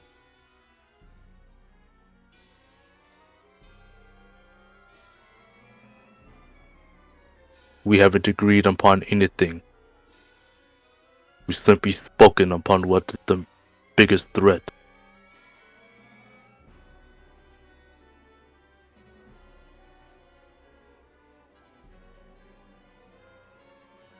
The Regent maintains his stare. The question is simple. Do you have alliance with the Brass Baron or?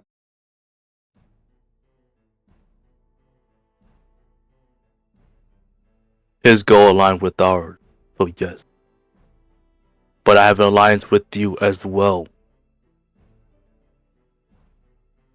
You will see an intense sorrow and rage will dance across the Regent King's face.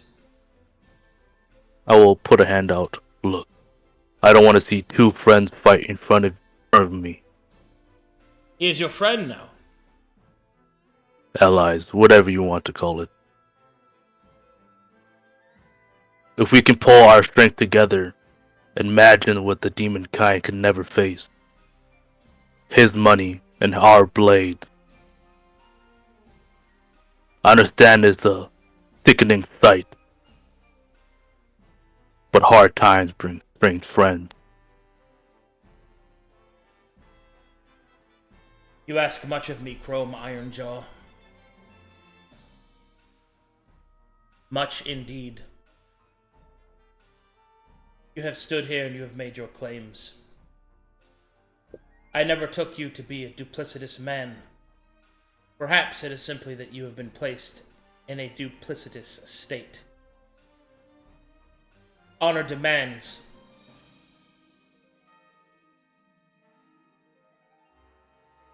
He will catch himself. Honor demands that I treat you as a spy. But that is what you have proven to be. Kind words from behind a sword are no less threatening. And that is what I see. You stand before me not as a son of Mornhal, but as placant to the Brass Baron. There is more that you have not told me. And then he will brandish a few swords and place them on the ground. Do you recognize this Maker's mark? You should. Do I recognize it? It is of Moaz Oh, yeah. Kadan. It is of Moaz Oh, yeah. Kadan. On brass handles, stained in the blood of our kinsmen. Would you care to explain this? He has bought some of our forges and used them. Our market is a free market. Your I have no market say is a what he brass makes. market. Look, as he gestures towards the swords. Blood of your countrymen, stained blades made by your city. A free market. Your neutrality sickens me. A forced claim in a time of which cowardice takes hold. Yes, it is easy to remain neutral, but you aren't, are you? No, you are not. You pretend to be, because it is convenient. The Baron marched through your lands. You offered him your markets, you offered him your forges. I dare say so that he would not crush you. You reek of fear. Even now you stand before me. I'm told that you were granted second life. A feat that I had not heard of to be even possible. And this is how you would spend it? Achieving peace, of course, is how I will spend it. If you cannot see it, you are a fool yourself. And he will stare just stare into his eyes. You come before me, knowing how tired my men are, knowing how close we come to surrender, and instead of support, you tell me to give up our home to the Baron, because that is what you are asking. An armistice for a year will make no difference, especially if I send men to fight demons. We will not recover in a year. We are cut off, both in trade and in location. If the demons surge, we will lose the routes to the southeast. The Metharians, what little of them remain, have already cut us off from the east. Our western trade, and those that make the gauntlet of the northern glace and the ice flows, those that return can bring trade. A riskier venture, even in the most peaceful of times. In a year's time, Mournhouse State will change little from Ironjaw. The Brass Baron will grow strong and fat come the months of plenty. No doubt he will even attempt to take credit for the defeat of the demons, which I do hope you are successful in doing. But then where will Mournhouse be? Back where it started, granting the Brass Baron the casus belli he needs to declare war once more on an already weakened, starved, and broken nation. I had thought to take the Baron's offer to duel him in single combat. I had thought to risk my own life instead of the lives of my men. When you first approached, I had thought to ask of you to be my second, that we might fight together as brothers of the North. How pitiable. Shameful. If you want peace with the Baron, I have conditions. Conditions that will be met, or he will face blood and steel. Oh, here's your condition. Have them on paper for me, please. He will call to a scribe. My first condition is he shall no longer enact trade with Moaz Kadan. I will not see more of my men's blood be shed by the steel of their brothers. I will not allow a tactical position of an adversary access to forges of such close proximity. Let the bastard order his from across the continent. Let him wait for their arrival. Second, he shall allot that his shadows go no further to the north. The keeps of the past that once belonged to the Matharians will now pass to me and to Mornhow to strengthen our southern flank against demonkind. And finally, and this one is most important, I will keep to his year's truce. But at the end of the year, he will face me in single combat. And come what may, fate of Mornhow will be decided on the most favorable terms imaginable.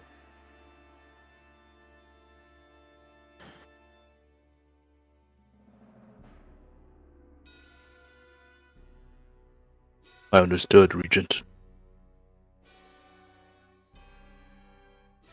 Keep my blade as a peace offering. I will not need it in such conversations with the Baron.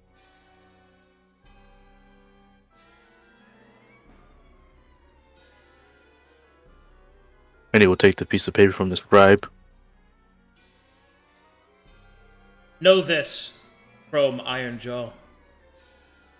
Today, you are no longer of Mornhow.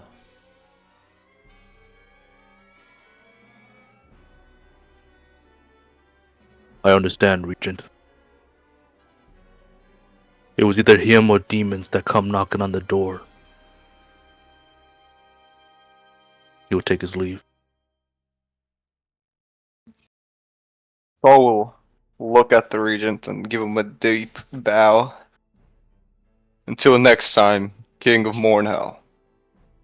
He will turn around and leave.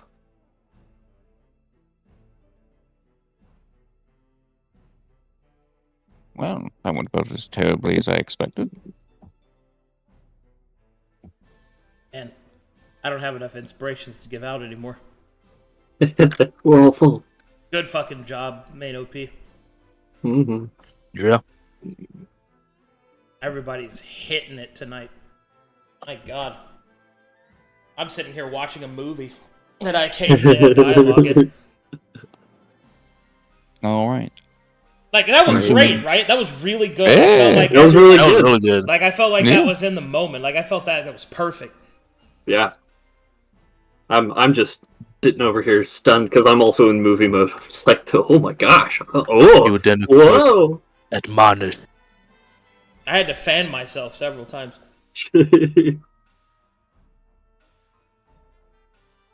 Crazy, crazy, crazy. I've been waiting to throw the swords down for a while. I figured he knew eventually. Well, I mean, it's kind of like the Tony Stark moment, right? Where he's showing his own weapons, killing his people. Yeah. Yeah.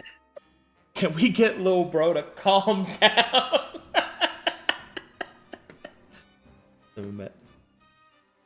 All right.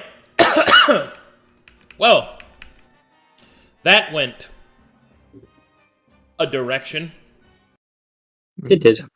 What kind of tea tad. do they have here, Arcadum? What kind of tea did I just drink? Earl Grey. Ugh. I guess it's okay. That's like the only tea I know about that isn't sweet tea.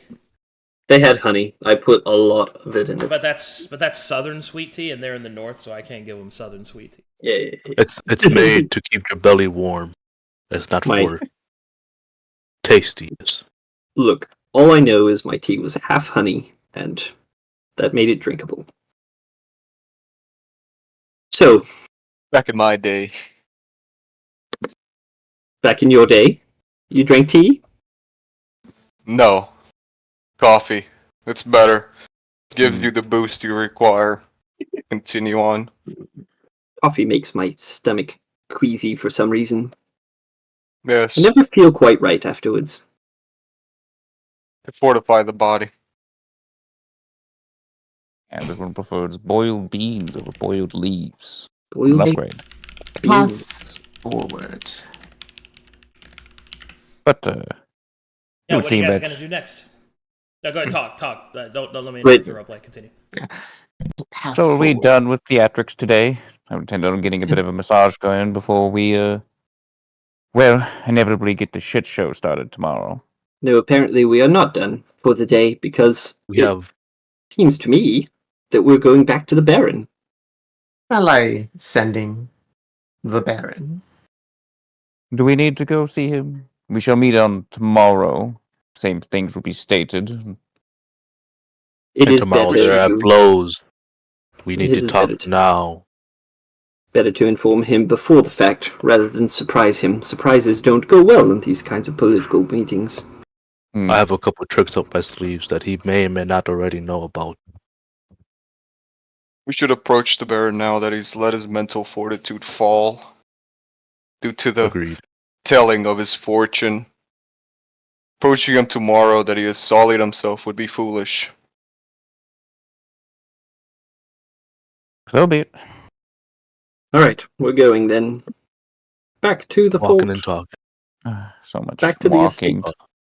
As we talk, as we walk, I'll talk to Juno. I hope I've gained her trust by throwing everything I have.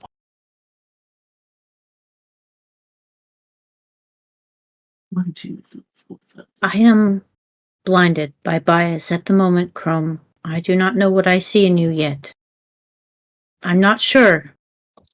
I see a man who has given up everything, but also who put himself in this position.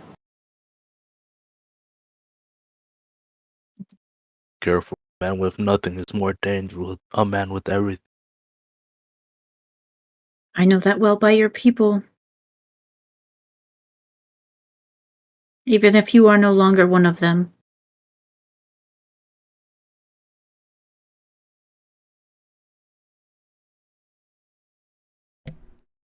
Alright. You know he didn't truly banish you, or if he did he would have taken the life. What little life you have left.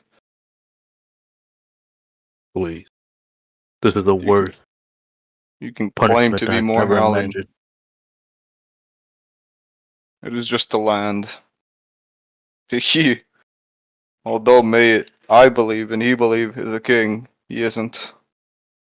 Not in the eyes of all those outside those walls. Nar places a hand on Chrome. Shall I prepare a sending to the Brass Baron of our arrival tonight? Yes. Send that we have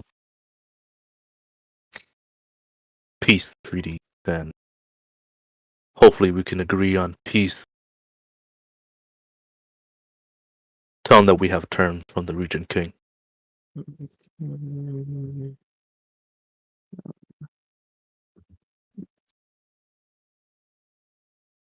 Alright, so it is at this point, as the party steps out of the palace, their minds filled with the events demonstrated thus far, the heavy sentences that have been passed, and the uncertainty of the future. When, at this time, something happens. Thimbletop falls to the ground, his hat tumbling from his head, as you will see energy start to spark and shift directly from him and down his fingers, swirling and shifting and twisting. Venneth Tyr will feel the same, the wounds of his many scars burning bright as mana shifts and twists inside of him. Falling to the ground, the pain, the overwhelming presence pressing against chest and sword. Nar, your scream is swallowed by pain as your form begins to shift in and out of control between the disguise that you wear and the true form of the demon within. And yet, within that twisting, shifting abrasion, you will see Abby, the Nar that once was, shifting between phases. Finally, after all of these forces swirl and twist their way through the three of you. The rest of you will see in the distance, as if another sun is rising. You will hear a pulse. You will be shooken and thrown from your feet. Glass windows will shake and shatter. People will cry out in fear and uncertainty. And then as quickly as it began, it passes. What was that? No? Oh. Run to her. What's going on?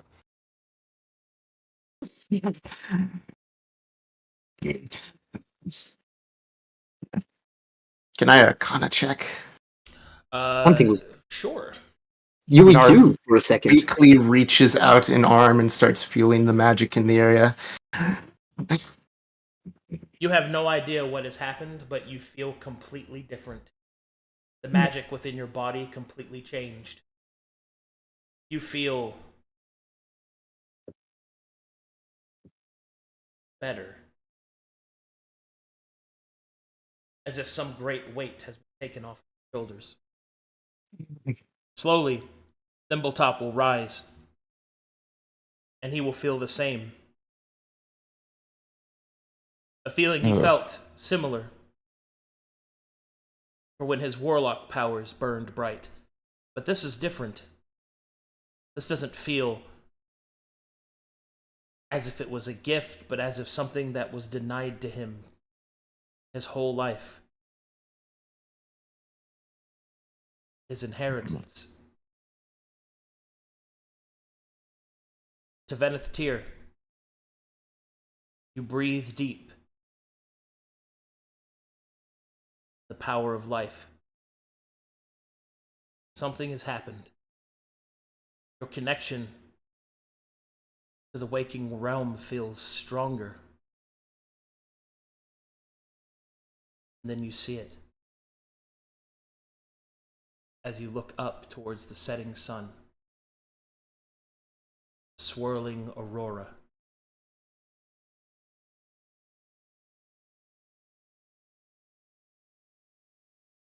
He will reach out and point to it. Do you all see that? See what? He will look at his hand. Is there a counter still there? Counter is gone. What do you see? Something wrong with the sun? Is that where it came from? No, are you okay? Do we know where the light came from? What direction? I was on my knees when it happened. Oh, I need to actually look at something real quick. What direction did it come from, Arcadum? From the sunset, so to the west? It came from... Just open old map. Where's my damn hat? Things got more wrinkles than ever. Double check my directions real quick. I believe it's northeast. It would be east of your current position. It came from the east, Crow. I don't know what it was, but you were the Pale City again. Could be. No, that can't be the Pill City. Nar will start reaching out with her magic again, for she was about to get ready to do ascending. The Pale City again? I don't remember this happening. I need answers. I'm going to twin ascending to Laza and Telri. Nar of the Carnelian Circle. What just happened? Blinding light, change in the magic. Are you okay? Laza will respond with, "The sanctuary is cracking! There's so much! I can barely hold it together! Can you hear me? Talry's response. I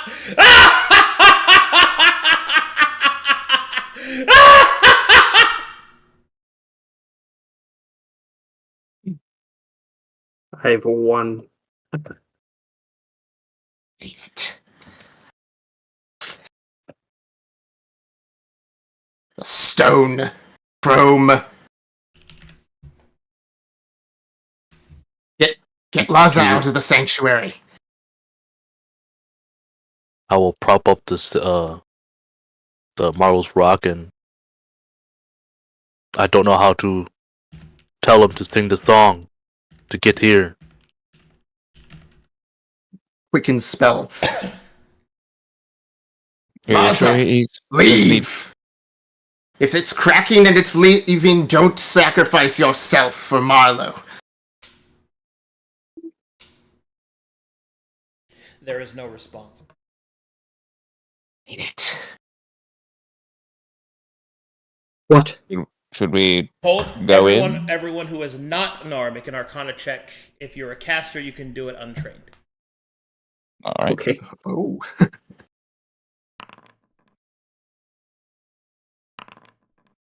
Oh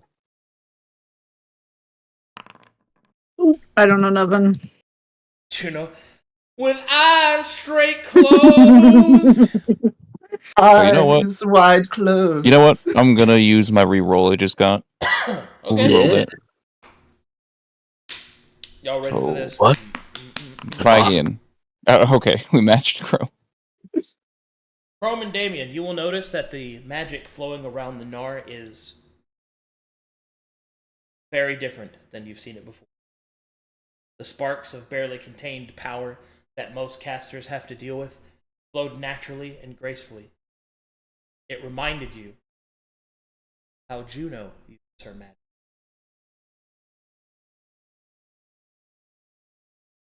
It kind of just points at your magic.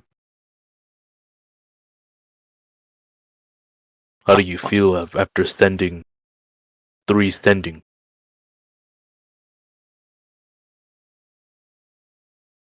I'm fine, Chrome. I'll always be fine. I'm a demon. No, he literally points down at your magic. What? It literally is. For the first time, she's going to look to down. Your bar, points at your HUD. For the first time, Nar looks down at the flames sparking around her.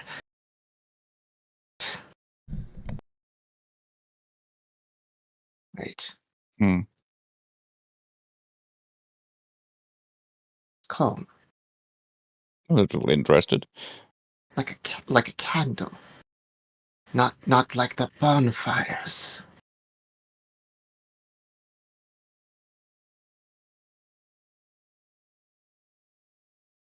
Peace.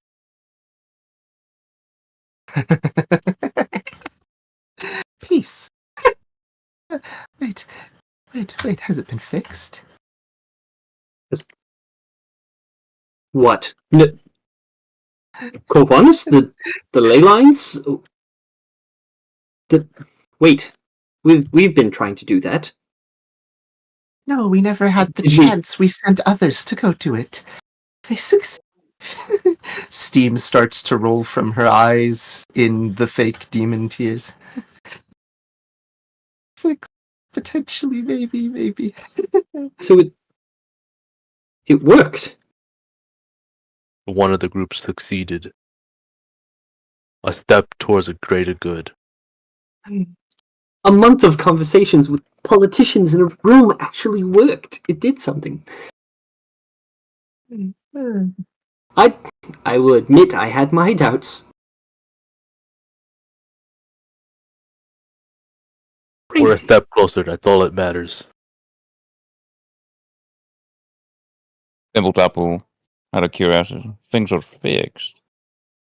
Can you attempt to use a minor illusion? Oh, I forgot it has a template. Throw it on me. Well, he was going to create a red ball, so you got a red ball on your face. Do it. Cast your spells. Dance in the magic. You feel fine, and you feel as if your balance has not changed in any way. Hmm. Okay, wait. Okay, so look, mission success, I guess. But you guys were talking about Laza. Did he respond? Oh no. Oh, and she suddenly loses the smile slightly. Look, Logic should be fine. He's a great wizard. He can get out himself. Yes. If our limitations are limited, smart. he should be even better. Laza said that the entire area was collapsing for the sanctuary because it is made of magic. And then? He could not hold it. I told him to leave, but I have not heard back. He is likely fine. He's smart. Isn't he the individual that, got us here? Are we trapped now? No, I doubt that. Well, why not sing the little song again? See if you can get in. It would connect us directly to the sanctuary. The sanctuary was collapsing. That I know for sure. I wouldn't recommend you singing the song to get to the sanctuary. If it's cracking, you could be temporarily teleported to the astral sea. True. And does sound not advisable. The astral sea is, and he points up, is that. The sky. Okay, so we did it. Someone did it. But I don't know who. Joint effort. I'll count that as a we. True. What of the sickness that was everywhere? Wasn't just the mana, yes? Some actual real sickness? Well, there's something. Many things were born from the weakness of the ley lines. If it is fixed, it'll make some of those sicknesses much easier to deal with. Mind you, sure? we had, for a time, a druid who was making great strides in figuring out how to balance the ley lines. If I should reach out to them again. I think I might need to ask a bit of a clarifying question. When you say that it will weaken them, how certain of this are you? Because in many ways I feel better. But my everything practice is a theory, Demu. Well, to give a little bit of an example, my practice, that of a silver mage, you pull out the little pouch he has of silver dust, was based on that uncertainty. Now it's doing weird stuff. It's going. Now it's vibrating. Now there's question marks around your exposure. Wow, what do these features do? Fucking wait. Who knows? Okay. I'm not trying to bait that out. I'm just fucking with you. Once again, I like Craig. We all like Craig, even if we give him a hard time. Despite what people might think, I think Craig is great. All right. Now, Craig, you something. I will now kiss you in front of all these people. Hey, yo. Quick, make a token, Arcadum. All right, well, I'm holding you to that Put on the brass baron mask. Nar briefly tosses you something, Damien. Well, Energy potion. Drink. No, well, as I was stating, I personally have made my excellence upon those fluctuations of mana, able to calm them, but most importantly, convert them. If what you're saying is true, then I am both empowered and weakened.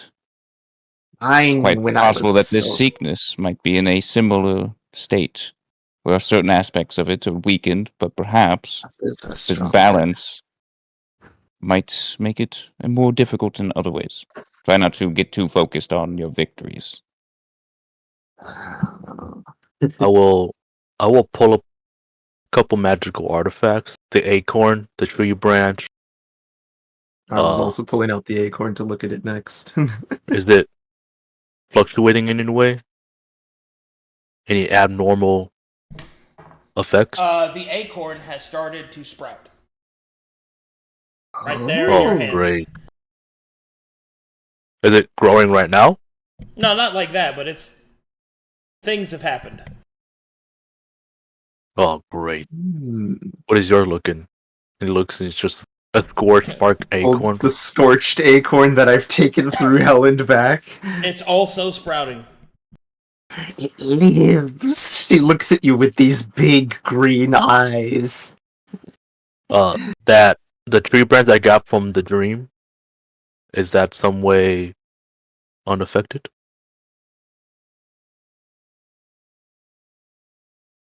Is what? From the dream, I had a tree branch. Ah, that's unaffected. Okay. Oh, the dream seems safe. Yes. But the ley lines seem to be growing. The Bearing must know something.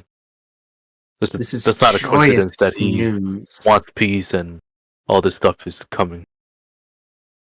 Okay, I'm suddenly, I'm suddenly much more on board with the plan now for Mornhowl, because I was kind of following Chrome around with the idea that we had failed and we were just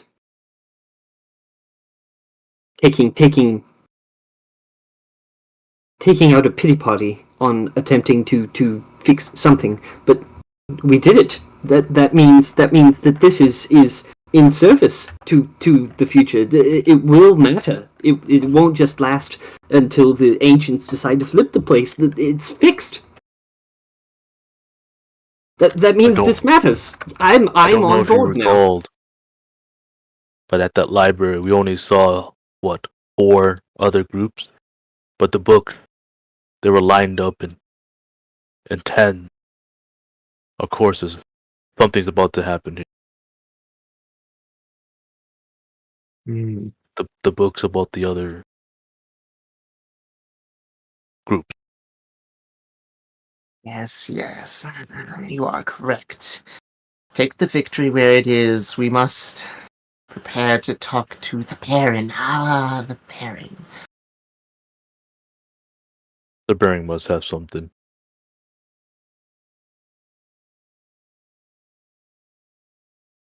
Come, Abby, come, Juno, come Please. all. We must Let's gather quickly to the brass bearing. I will do ascending, and I change back. Ready's her magic.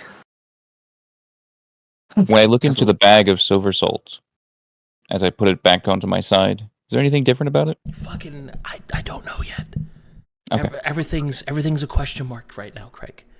Also, nice. I like you. You're a cool guy. I don't actually like. You don't got to like jerking it, me I off have in front to. of everyone. I have. Shut up, Craig. All right, I'm talking. Look up, Craig. I'm talking. Shut up, Craig. I'm Craig, complimenting you. I'm Shut up, complimenting Craig. I'm complimenting you. Talk over the DM. Shut up. Shut the fuck up, Craig. Damn, the duality of man. Oh man. God is fair. The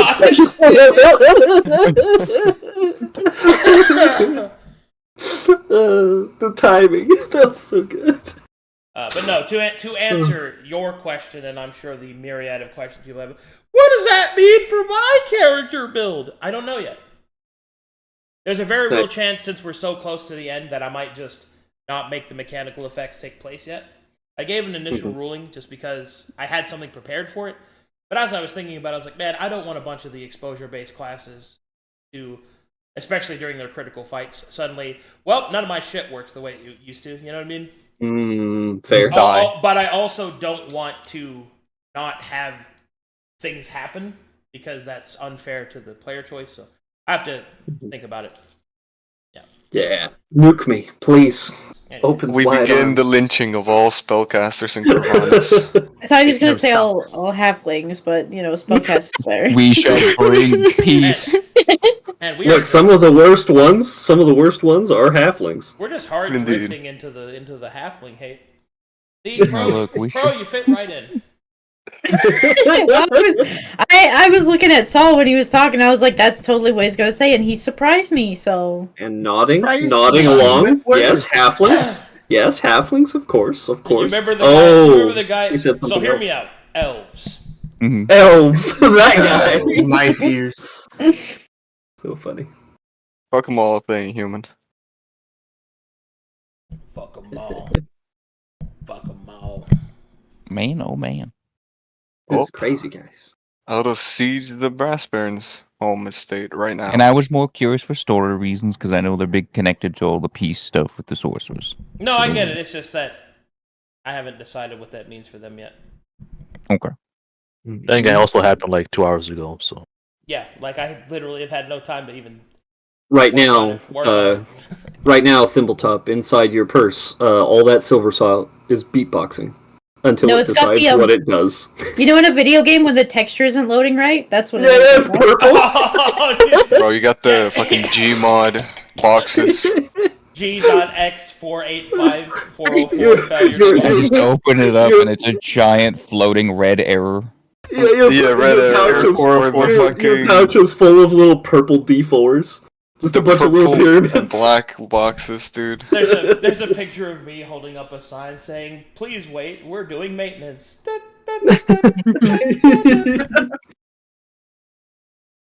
TV static flavored Hot Pockets. Yeah. Alright, look, shake, Shannara, shake your body.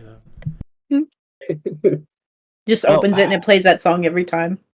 I guess it's Alright. time for part 3 of disappointing important people.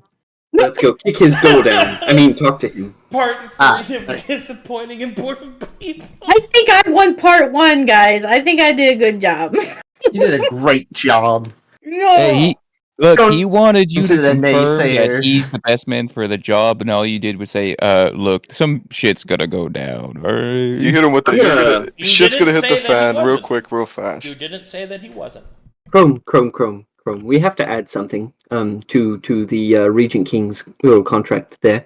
I need you to add at the bottom that he must compliment red hair. It's just a thing, you know. He said some. I'll be right back. some mean I gotta things. go do something real quick. Oh, gosh. I'm gonna have him save all halflings. Yes. Nice. Something I can agree with. That Got sounds you, like little a great plan. You should definitely do that. Hello. Yes, I am Charles now. Who the fuck is Charles? Oh, it's what Marlowe named me at first. So this is my older sister Narl, and I am Charles.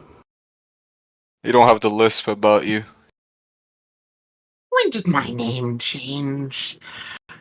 Is this what you've been calling me since I became a demon? Yes. Snarl sometimes. Everybody's saying it. As she makes little clicking noises. Yes. Anyway, there you go. There you have it.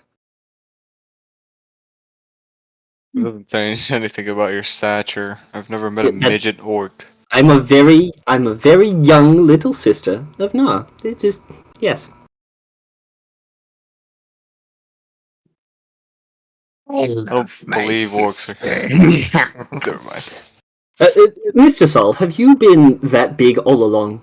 Just I have all your never life? seen an orc child in my entirety of 34 years alive here in Corvatis. That's They're wow. not real. They fucking manifest each other from corpses or something. I don't know how they do it. I'm very surprised. I've met a few orcish children, though they mature quickly and are usually considered adults way earlier than halflings would. I've literally made one. I know they exist. Yes. Chrome, how big are orcish children when they're born? Are they as big as Saul's poor mother had to push him out, I wonder? But I'm a human. There's a difference. I'm not an orc. Ah, I've never seen a human child. I don't know what you're talking about. What? You have. Have you not walked around the streets of your cities? Have you not seen the children running around? Oh no, those are all halflings, Sol. Every one of them. I have a keen eye for halflings. Those were not halflings. They were human. I see. But you've never seen an orcish child. There are orcs in Mornhell. There are orcs all throughout Corvanus. I hate to say know it, how but they the are orc, you're supposed to be more buff. We're naturally buff. Oh, good idea. Yes. I'll dig in my pouches and start stuffing my sleeves. More muscly. You know how there are measurements that you can do with the human body? Like the length of the knuckle of one of your fingers is the same as the length of your nose. Yes. An orc child is the same size as the entire forearm of the... All children are the size of a forearm when they are born. What is their point? Orcs are very muscular. Very big children. Big forearms. Wait, aren't you a caster too, Juno? Yes. Why haven't you fallen on your knees like the rest of us?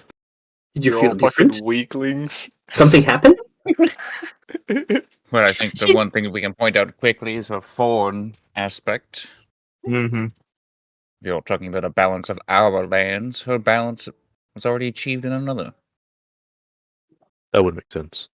True. It is like Marlowe said, everything felt off while he was here, but never the way we felt it. And when we were at the library, he seemed very at ease. Maybe that's... Do you feel more comfortable, Juno? I don't know for sure. I never paid any mind to it. I just thought it was allergies. We're allergic to allergies. You have allergies? What are they? What? Huh? What is an allergy? Oh, What is it's an allergy? when something that shouldn't kill you decides to kill you. Like me and Cinnamon. You're... I can't. You are making this thing up. You're lying to my face. I can see it. I can see you cracking a smirk. Oh no, it's Intending quite... for me to believe these things are real. It's quite true. I had a piece of coffee cake once with cinnamon atop it, and my throat swelled up so thickly that I couldn't breathe. I almost died. I am back. So you're telling me I can kill you with a stick of cinnamon? That's true. I could also kill you with a stick of cinnamon, Mr. Sol. No. I wouldn't die to a stick of cinnamon. You would. I would put it in the right place, and you would die instantly. You would never see me coming. So really, when it comes down to it, you are as weak as I am. No. Never in my entire life have I been as weak as you. Unless, of course, you go back in time to the time when I was a child. But even then, I could probably still overpower you. It would be very hard to do that with a stick of back cinnamon again. somewhere terrible. Dude, you can't argue with that. No. No, you cannot. Okay, yes. You win once again, Mr. Sol. Not about winning. I just do it for the love of the game. I'm just saying, one day. For the love of the game. I can't breathe. One day, if you wind up getting to your rainbow bridge with a stick of cinnamon stuck behind your eye somewhere, then you'll know what happened. How would the stick of cinnamon be behind my eye? My skull is behind my eye. You cannot put a stick of cinnamon through my skull. Have you seen my sketchbook? I'm very creative. I have a thick skull. My goodness. You two are going to light yourselves on fire rubbing those two brain cells together like that. I don't want to hear it from the man that bred wrong and fell on his fucking knees, weeping like a newborn child. Weeping? He wasn't. I haven't wept for at least since the orc. Anyway, We're here. Do you want to go in? Holy shit, dude. I have a thick skull. Stay on the grind off the game. Well, come. We're here to Alright, I'm good. I think I'm through it. Okay. undo all the good work we've done and hand everything over. Come on. Honestly, killing the angel was a It's a little personal fast endeavor. work. Yes, it's a personal accomplishment that I shall go to my grave exclaiming to the world, but still, there's an achievement Looks of a back. thing and the meaning of a thing. Come. You, Baron, through the gate. Hold on. Hello. Hold on. Waves. He's not there. So- Get back here. He's like, so, how are things? They're going well, sir. Thank you for being interested in my life, sir. Well, of course I am interested in you, Lawrence. William. You remembered my name, sir. Yes. I did. Well, let's go do important NPC thing somewhere. Ask him about the bandits he's been... Statistically speaking, the L is the first letter that comes to mind when thinking of words. Oh my fucking god. What? Please don't also be an idiot savant. Please don't. I won't survive. L is statistically the most likely name. Start.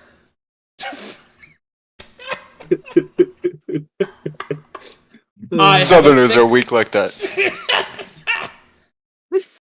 Their You names would start. fall. Dude, did you just...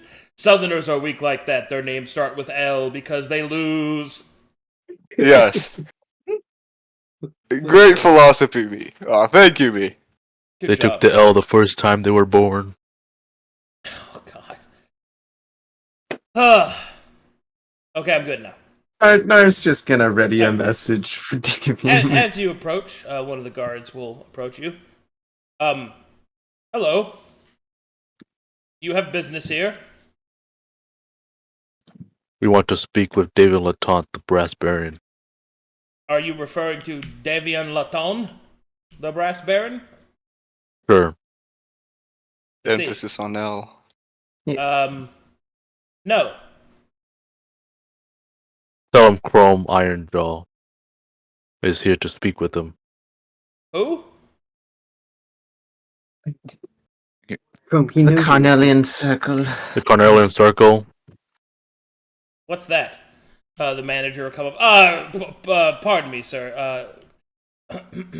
Floyd? Fucking clean out the latrine. I don't understand, sir. You don't know who that is, do you? I don't, sir. Yes, and that's why you're cleaning out the latrine. But I did it yesterday. Poor lad. Apologies for that, Lord Ironjaw. I will get the gate immediately and send a courier to inform the Baron of your presence. Now I do love this part. I'm More gone. Hallian oil does the trick so the gates do not squeak. Please, Lurker, I can't. Thank you for your kindness, Quartermaster. The gate squeak, use born Hallian oil. Oh, he's running away from us again. Come back. It is true. It's quite good for these level of temperatures. Okay, I'm gonna go to the meeting room, and then They're staring at it. Meanwhile,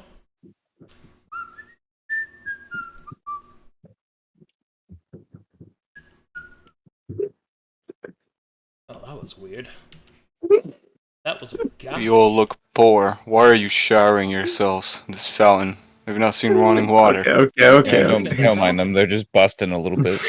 We're busting. We're just busting. In the fountain. Right, you will see another Azamar appear, Juno, as he approaches a strange masked man. Oh. You will see the masked man goes, "Hey, Broseph, did you come up with a... Oh, hold on. I gotta do it right. Fuck, hey, Broseph, did you, come up, with a, name for your sword yet?" "No, I haven't. I've been thinking about it. Long and hard. With my fists." Okay. What about uh uh maybe we should continue this conversation elsewhere. Did you hear that, Miss Juno? Long and hard. That's what a sword is. I wouldn't be able to disguise an innuendo. Too straightforward. I bet that man has a beautiful face on that mask, like me. What? What? Nar looks at that. Well, even I amongst jump. the most I stab. veteran of warriors who have lived thousands of battlefields, your mug stands. Nar turns to guard. Yeah. What is that? He would just look away, Bonk. say nothing more. Bonk. Bonk. It's gone now. We're all safe.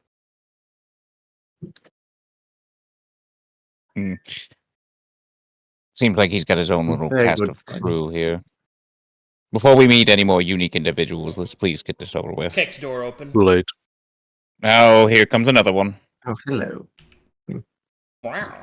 Does everyone have to be unique and special here? You know, Better wave Any to like old that person. run-of-the-mill soldiers. Wow. Oh my gosh. He's very pretty. Abby? No. Fucking, you better What? name your fucking sword already. Oh gosh. God damn it. And you'll start, he's yelling at him about his dumb sword. Yep. Let's keep walking. No, don't mention that. Right. Knock knock. Knock knock. Knock knock knock knock. The door opens. But the Baron is good. expecting you in the conference room. Very good. And you will see that he's currently, he's got a broom and he's sweeping up cat hair. I hope Excuse no me. one has allergies to cat. Allergies aren't real. Excuse me, sir. Watch That Juno. man who just went through the door, is he a skinwalker? I do not know. He is known as Elias. He is perhaps one of the most powerful warriors I have ever met. What's up, hair? He is also a cat person. I don't know if that makes him a skinwalker. But Interesting. We're very diverse here in the Brass Barons army. Nods. We allow Well, all kinds. We don't judge he's based very- off of skin he's very color, handsome. species, sexuality, He was religious not handsome forefront, at all. spirituality. Why would they That's- call them that's good. skinwalkers? That's good. He wasn't Okay. I walking think on Juno has skin. 6 eyes Yap, too. yap, yap, yap, yap, yap, yap. I do wonder, Juno, do you have 6 eyes? No? Should that I? That guy had wings on his head, and you have little tiny wings, and you cover your face. So maybe? Do you? So are we supposed to know where the conference room is at? Do we just wander this manor by ourselves, unattended to? Hello, sirs. I'll take you to the conference room. Oh, Why, thank you, very good. thank you, good sir. It's through this door. As I start to walk away from Juno, I'll pause and actually look back at her. You don't have one big freaky single eye. You see, she looks upset that you said that, but she shakes her head. Never mind. no. That was a strange thing This to door ask. opens. Are you a child? Ah, man. Oh. Didn't see It's you very guys. curious. Excuse me. Looks at Is the that art. a Looks at the art. walking shark? Oh my gosh. He will put a Guys shrine with- on the ground.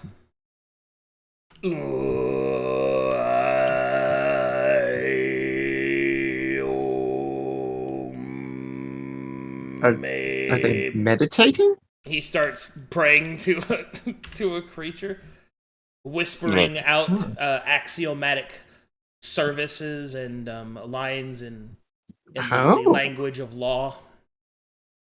The language of law, you say? I suddenly feel my demon blood bubble a little. Blushes. Juno, I'm considering the door. more and more this Brass Baron side. Obviously, What? In the distance, as you start to exit, you will hear it go.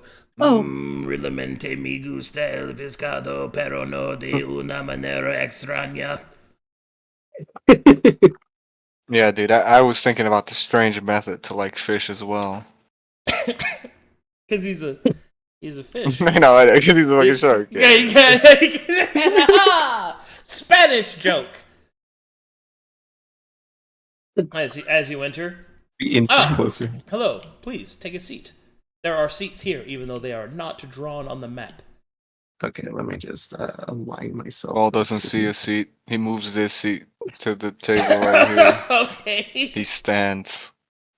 Alright, cool. He stands on the chair. No, he stands on the ground, moving the chair to the other table. I'm aura farming, not that hard.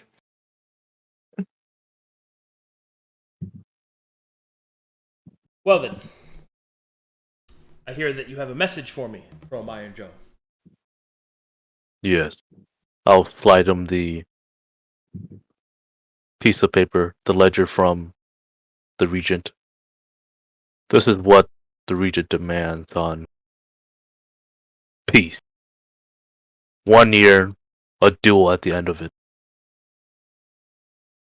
And you have to meet these 3 conditions.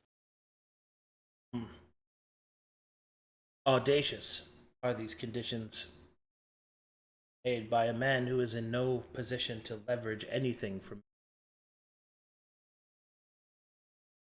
This would cause more harm, no doubt, to his people than a swift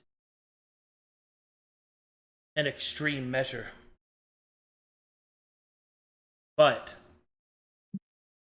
his eyes will shift to Juno slightly, and then back to Chrome. I do not wish for Mornhal's people their way. I still think that their government has failed them.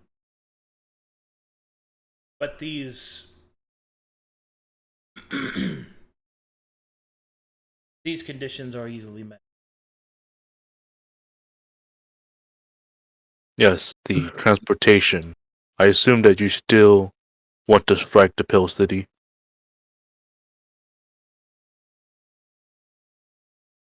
I do.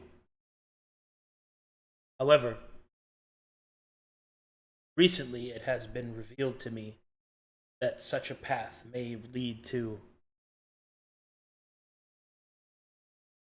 a darker force growing within me. I have reflected much since last our meeting. Therefore, I believe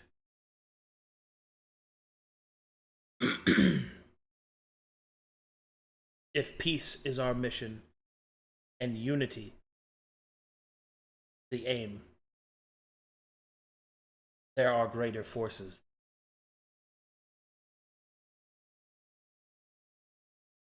I have thought long and tactically. The demons spilling out into the 3 kings, if left unchecked by my most powerful forces,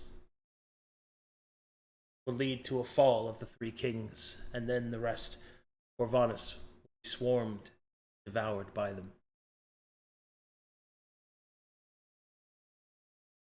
An attack upon the Pale City carries with it a terrible price.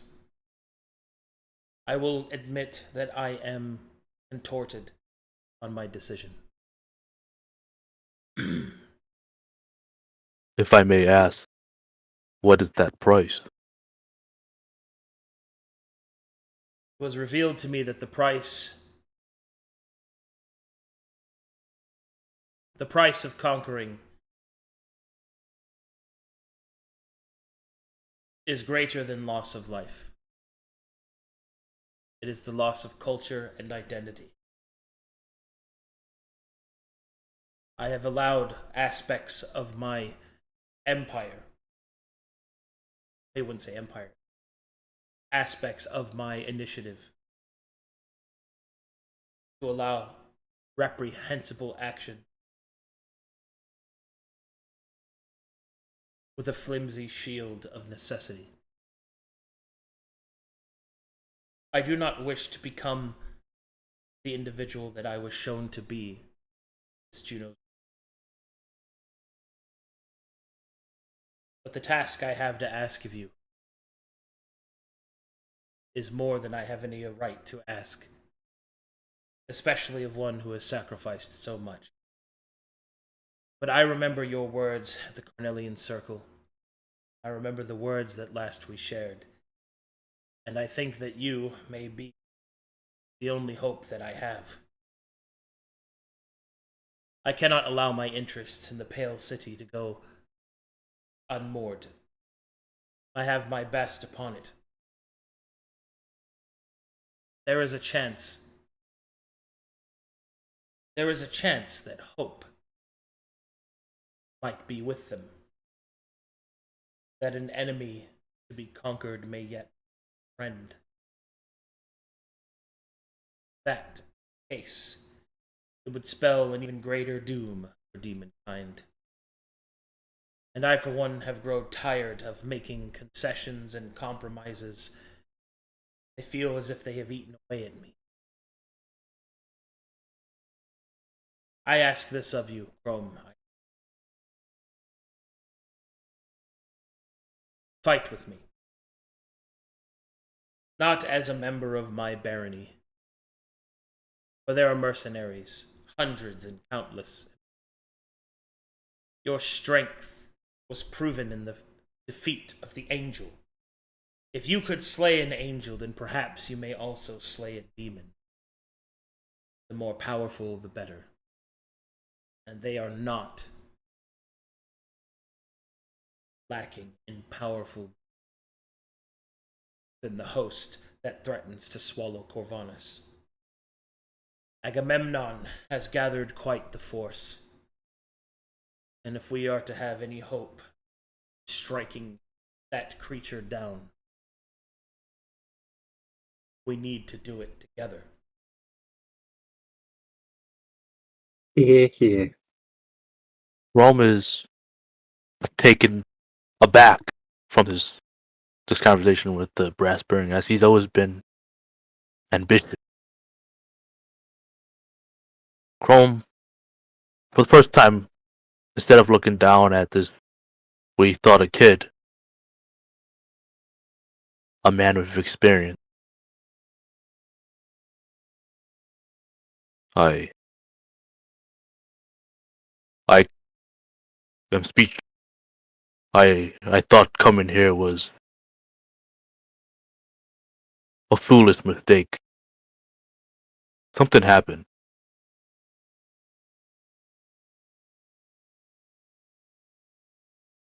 Not to you, but to all of us. Something changed. You asked for peace, and the light hits. You recruit us to fight demons. Your campaign for Mornhell. 30 to take it. All of it is washed away because you saw your fate, and you kind of look more seriously at Bruno. Was it that much of a tragedy?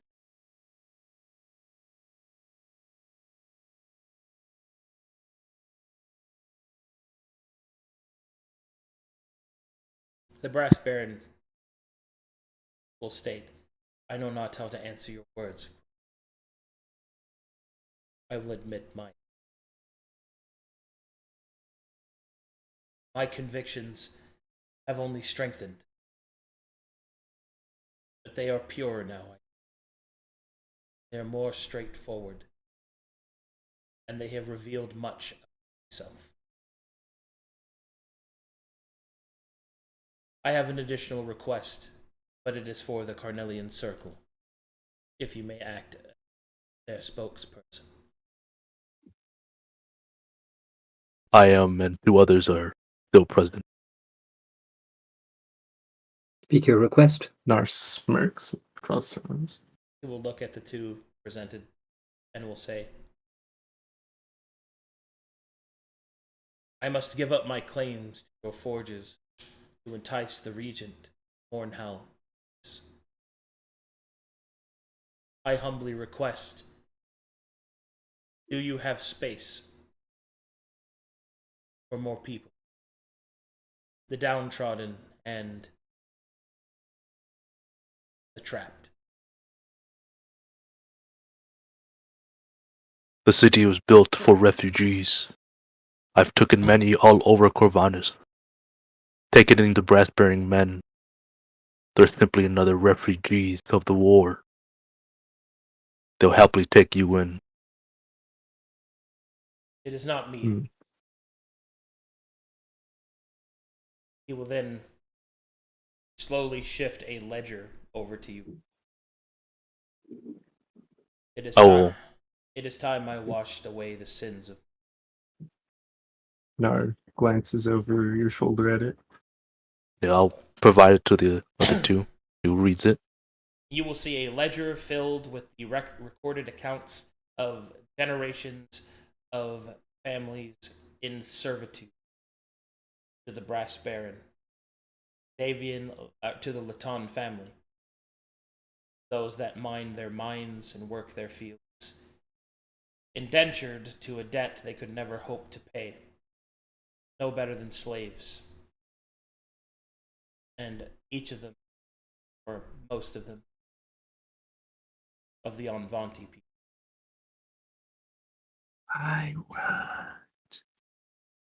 expect that removing yourself from this particular situation of yours will cripple your forces quite substantially in the endeavor that we are trying to. I'm aware of the cost. Miss Ambervale. Ambersong, thank you. Ambersong? I thought it was Ambervale. Yes. Pretty sure you said Ambervale. I might have, but I don't believe I did. I think I went to those meetings as myself. Well, anyway. My apologies. Please, Brassburn, please. Stay on topic. Stay on topic. Stay on topic. My apologies, Miss Ambersong. I know of the cost. This is a good deed, and my personal respect for you is increasing. Hour by hour, it seems. As thankful as I am for your respect, I fear it will mean little if the lack of funds causes the mercenaries to disperse, my strength to wane, and my inability to be effective with it. But I have thought upon my strands of fate. I had thought that my conviction would be that I was right, that I would make right this realm. But, and then everyone at the table will see the flash of orange within his eyes turn to the color of. I believe that there is a wiser course, a better course, a more dangerous one. It seems all the things in life that are worth it come with some degree of struggle. And what is that course you are offering? That we take the fight to the true enemies of us. When the blood and dust has been, we will decide together what the fate of this continent. Those that were born into a cycle of oppression, greed, whether they be First Peoples, whether they be apostates, foreigners, it matters not.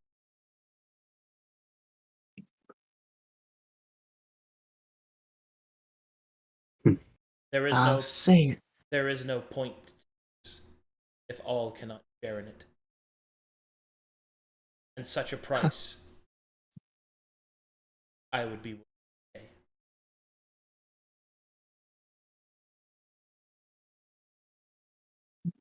Nar sits forward. I'll say it, because I'm not sure he's here to say it. But I think Elrond Truefire would be proud of you today. I would hope so. The old man influenced me much. But now we must make plans Chrome Ironjaw. For peace with Mornhal is on the horizon. The prince falls back, the ice flows, and the winds can no longer be. I have been informed by my scouts that their assault has already begun. And if anything This will shock Chrome. And as anything that is, and if anything, what has just occurred a few moments ago, or not moments, but a couple hours ago, means that the forces of this realm are turning against them. I believe that a battle that will determine the fate of all of Corvinus is upon us.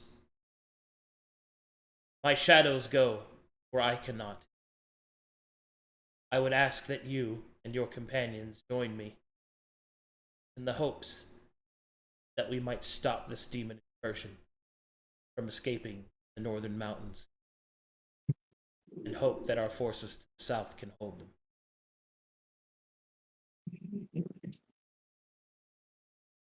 You look at the rest of them. Nar looks What? conflicted. What are we waiting for? This is exactly what we signed up for in the first place. It's about time.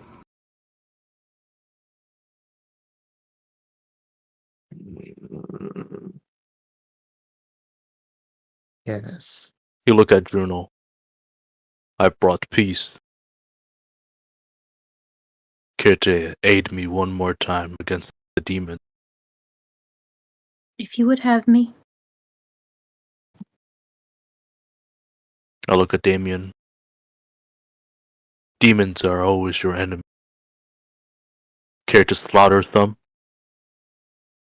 Oh, I'm sure my master will reward me greatly for destroying their greater numbers.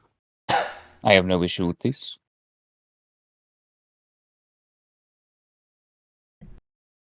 Saul, Yes, you called?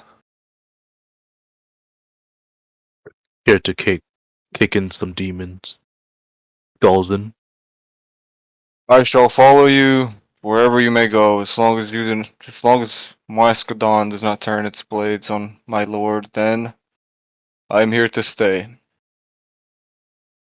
seems like we are all in agreement. Indeed.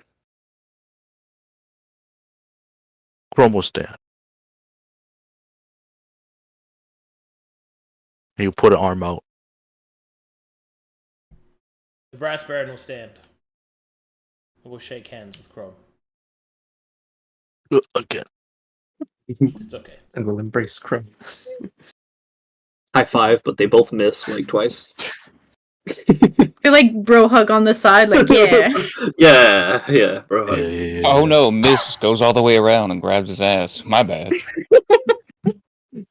My 13-inch long touches his leg. Oh, Oops, sorry. oh god. Still new.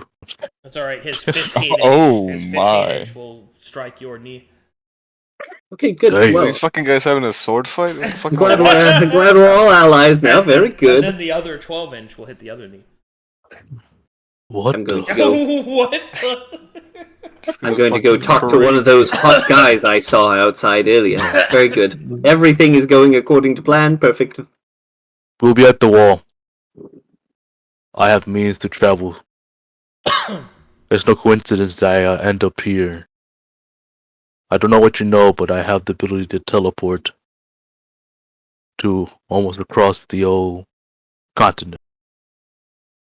A brief flash of orange will appear in the Bruh. Brass Baron's eyes, and then be tempered by the red.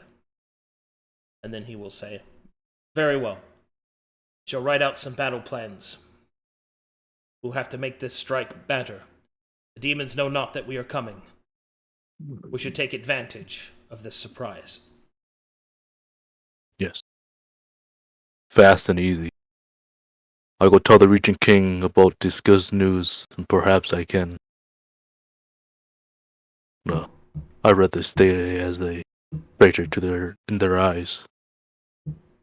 It's better fitting.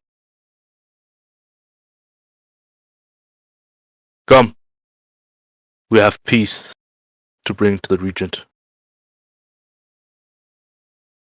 All right. I'm assuming that piece of paper was stamped with the brass bearings. Yeah. He signed it. Okay. Yeah. All right. So Fine. there we have. You have successfully brokered peace between Mornhal and the Brass Baron.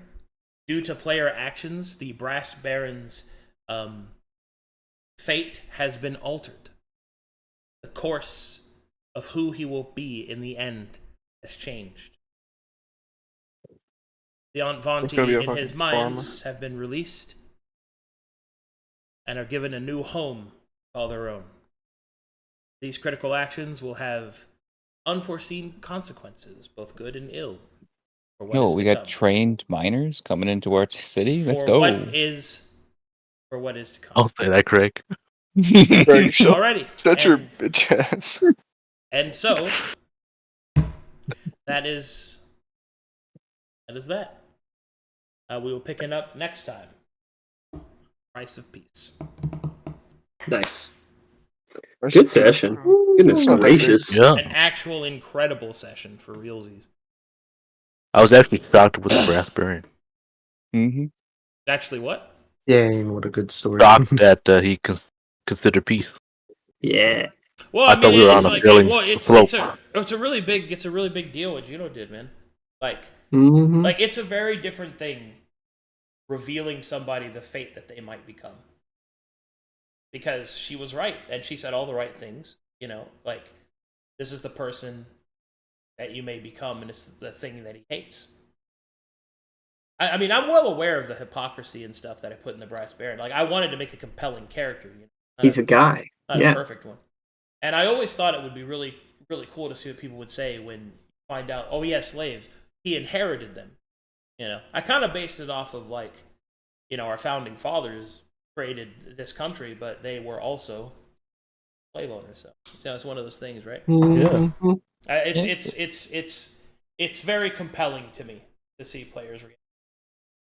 I think that's really cool. And now we can open up our own mines and just pay them a living wage. Yeah. You're trained? Yeah. Come here. A city in the cave. Oh, I was so worried. You did a great job. That was so good. Yeah. Damn, I kind of wanted to talk shit to this Brass Baron. I also kind of want to approach the Brass Baron. I was surprised I was allowed to speak so much shit to Chrome. He shut me down way later than I expected.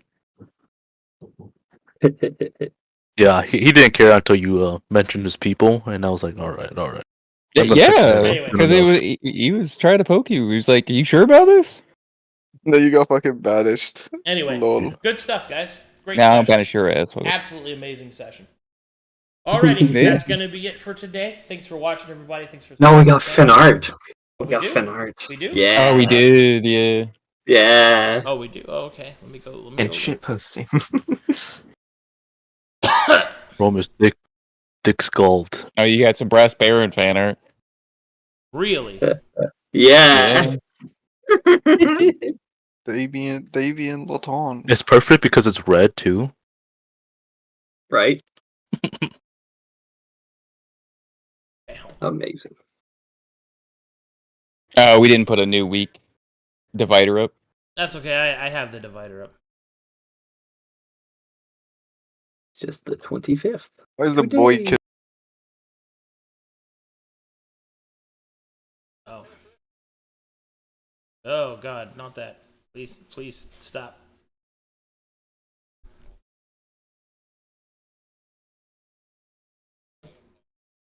Don't worry. It's Lemon. Thimble top vision.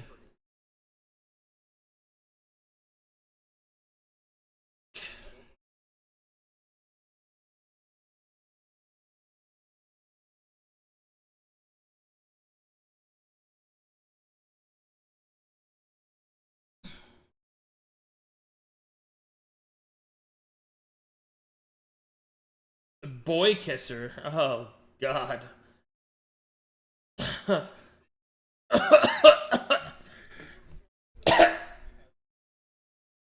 right, I'm out of here. Bye, everybody.